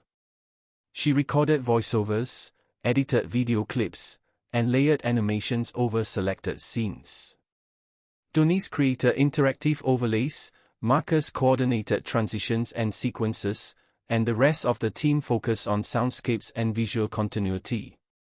The work was intricate, requiring attention to detail, careful timing, and constant testing, yet it was invigorating, a creative puzzle demanding both collaboration and individual skill. Midway through the day, challenges arose. Certain interactive prompts caused unexpected loops, an animation sequence failed to sync properly with audio, and the sheer volume of multimedia elements threatened to overwhelm the narrative flow. Mama paused, breathing deeply, reminding herself that setbacks were part of the process. She collaborated with her teammates, problem-solved, and iterated until the issues were resolved. Each challenge, rather than discouraging her, reinforced lessons she had learned over months: persistence, observation, flexibility, and careful experimentation were essential for creative success. By afternoon, the capstone project began to take form. Mama integrated ambient sounds from the neighborhood, the rustling of leaves, the laughter of children, the distant clatter of a bicycle, with recorded anecdotes, subtle animations, and interactive pathways. She experimented with pacing, emphasizing moments of humor, reflection, and surprise. The sequence gradually evolved into an immersive narrative that invited viewers to explore, reflect, and engage with multiple perspectives of the neighborhood's rhythm and personality. During a short break, Mama stepped outside with Roach. The air was crisp, carrying with it the faint scent of flowers and freshly cut grass. She observed neighbors chatting on stoops, a child chasing a dog, and subtle interactions that revealed humor, kindness, and the spontaneity of everyday life. Each observation became a potential narrative thread, a spark for interactive sequences, or a detail that could enrich the visual and auditory texture of the project. Roach noticed her reflective gaze. "You notice so much now," he remarked. Mama nodded. "Every moment has a story," she replied.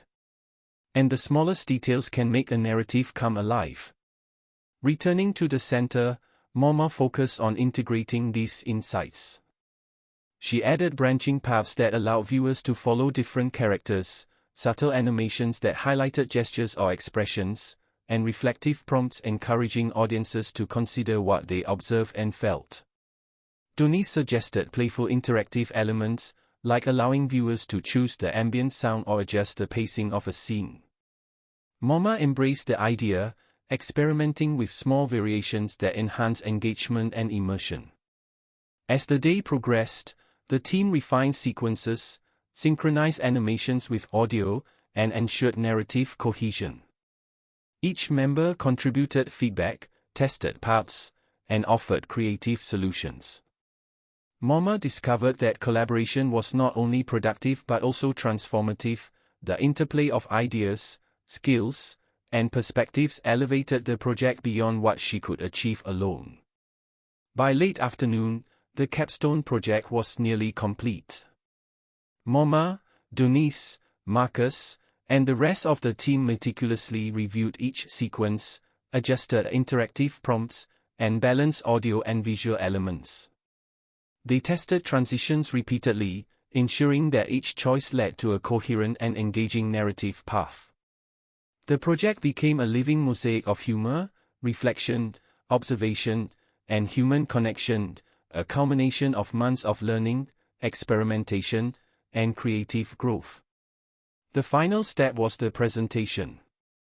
Participants, family members, and neighbors gathered at the community center, eager to experience the immersive projects. Mama positioned her workstation carefully, tested the sequences one last time, and took a deep breath. When it was her turn, she guided viewers through the narrative, demonstrating branching paths, interactive elements, and the subtle layering of animation, audio, and observation. The audience explored different perspectives, laughed at humorous moments, and paused to reflect on moments of insight, empathy, and shared humanity embedded in the narrative. Questions arose about technical decisions, narrative flow, and creative inspiration. Mama answered thoughtfully, drawing upon her months of experience and the collaborative process that had shaped the project. The response was overwhelmingly positive. Applause, laughter, and thoughtful discussion filled the room. Donice embraced Mama with exuberance. "You've created something extraordinary," she whispered. Mama felt warmth and pride but also gratitude. She understood that the achievement was not just the project itself but the journey, the learning, observation, persistence, and collaboration that had made it possible. That evening, back at home, Mama reflected quietly in her notebook. She documented lessons learned, noted insights from the collaborative experience, and sketched ideas for future projects. Rog, observing her contemplative mood, asked softly, "What's next, Mama?" She gazed out at the quiet neighborhood bathed in moonlight, a gentle smile forming on her lips. "Next," she said, "is everything we can imagine." Over the following days, Mama continued to expand upon the capstone project. She experimented with additional branching paths, layered ambient sounds, and new reflective prompts. She discovered that even minor adjustments, a slight shift in timing, a subtle change in animation, or a nuanced voiceover inflection, could enhance emotional resonance, engagement, and narrative depth. Each refinement reinforced lessons learned. Creativity thrives on patience, observation, iteration, and the willingness to embrace challenges as opportunities. One memorable sequence involved capturing a sudden rain shower as it interrupted a neighborhood gathering. Mama layered subtle animations of raindrops, reflective narration, and interactive pathways allowing viewers to follow different characters' reactions.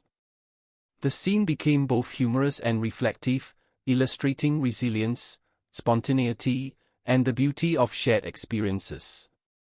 By the end of the week, Mama had fully integrated additional elements into the project, producing a rich, immersive narrative that celebrated humor, observation, reflection, and connection.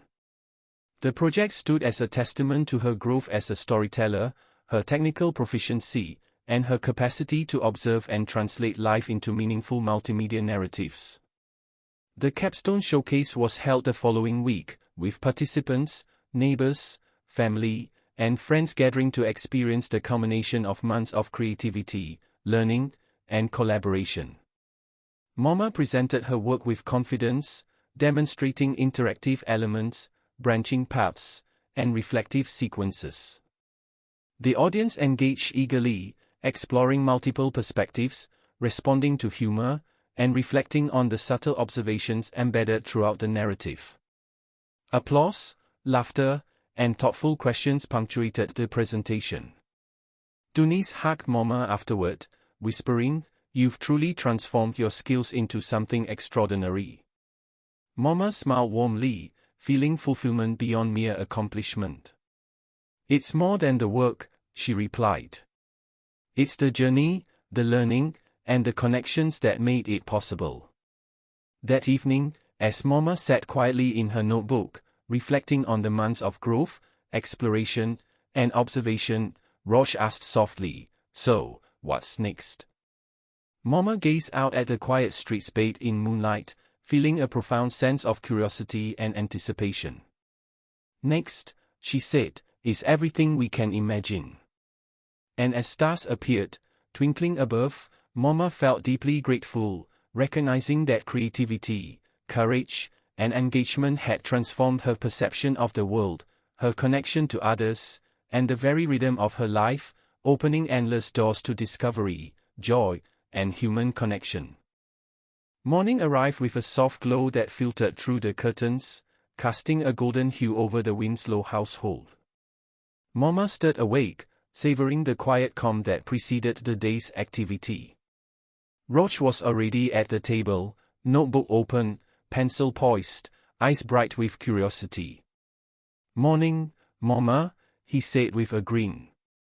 "Ready for the grand finale?" Mama smiled warmly, pouring a cup of coffee and taking a slow sip.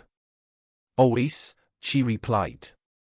Today was special, the culmination of months of observation, experimentation, learning, and creation. The plan was to integrate all the skills and insights she had developed into a comprehensive neighborhood narrative, combining interactive storytelling, multimedia elements, reflective microdocumentaries, and collaborative contributions from friends and neighbors. At the community center, the atmosphere buzzed with anticipation. The instructor, cheerful and encouraging, welcomed participants. Today, he announced, is the day to showcase your ultimate projects.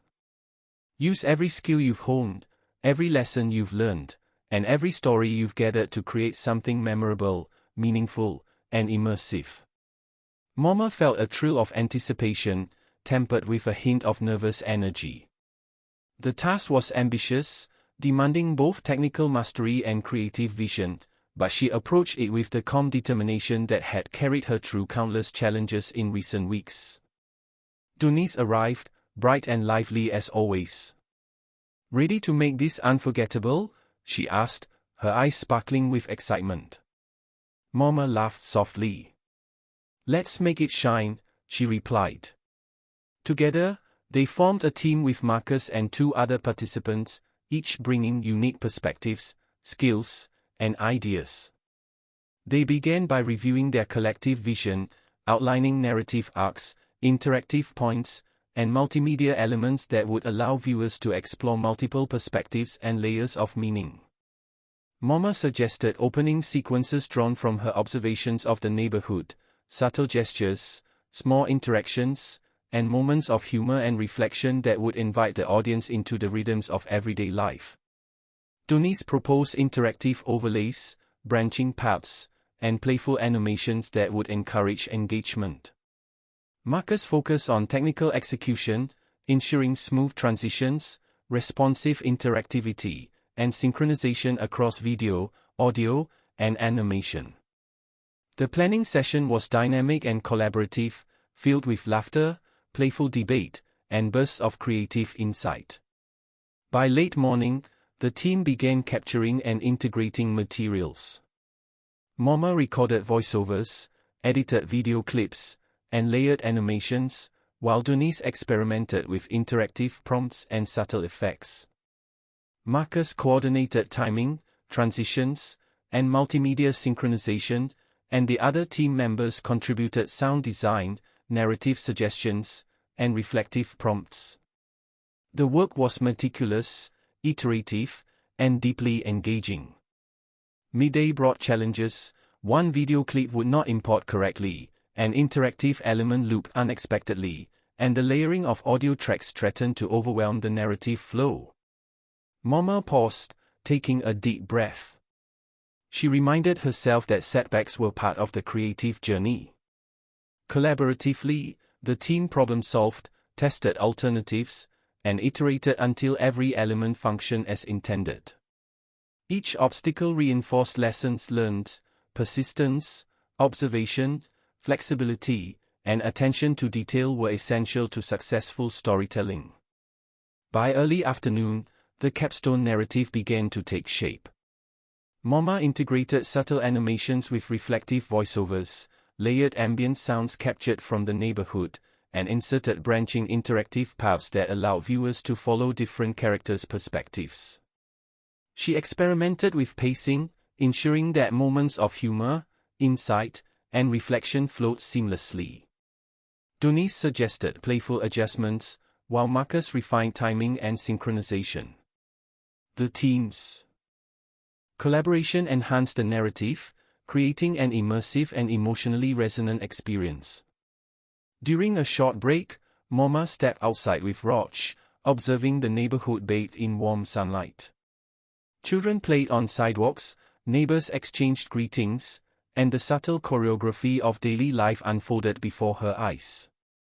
Each moment was a potential narrative thread, a seed for a microdocumentary or interactive sequence.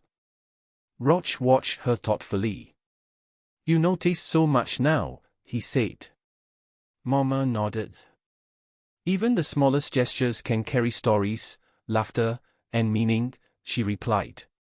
Returning to the center, Mama focused on integrating these observations into the project. She added interactive prompts that encourage viewers to choose which character or scene to follow, layered subtle visual cues to highlight expressions and gestures, and synchronized ambient sounds to enhance immersion. The process was iterative and absorbing. Every small adjustment enriched the overall narrative and deepened the audience's engagement. By late afternoon, the capstone project was nearly complete. The team meticulously reviewed sequences, adjusted interactive elements, and ensured cohesive flow throughout. Testing revealed minor issues, which they resolved with patience and collaboration. Mama marveled at the complexity and beauty of the narrative they had crafted, a living, breathing story that reflected humor, observation, community, and human connection. The presentation began that evening, with participants, family members, and neighbors gathering to experience the final projects. Mama's workstation was positioned carefully, sequences tested one last time, and she took a deep breath, centering herself. When her turn arrived, she guided viewers through the narrative, demonstrating interactive paths, subtle animations, reflective sequences, and the integration of community voices. Audience members explored multiple perspectives, laughed at humorous moments, and reflected on subtle observations embedded in each scene. Questions and discussion followed, probing narrative choices, technical solutions, and creative inspiration. Mama answered with warmth, clarity, and humor, drawing upon months of experience, learning, and collaboration. The audience's response was overwhelmingly positive, filled with applause, laughter, and thoughtful discussion. Denise embraced Mama afterward. "You've created something extraordinary," she whispered, eyes shining. Mama felt a profound warmth and fulfillment, understanding that the achievement was not merely technical but deeply personal, a testament to curiosity, courage, and creative growth.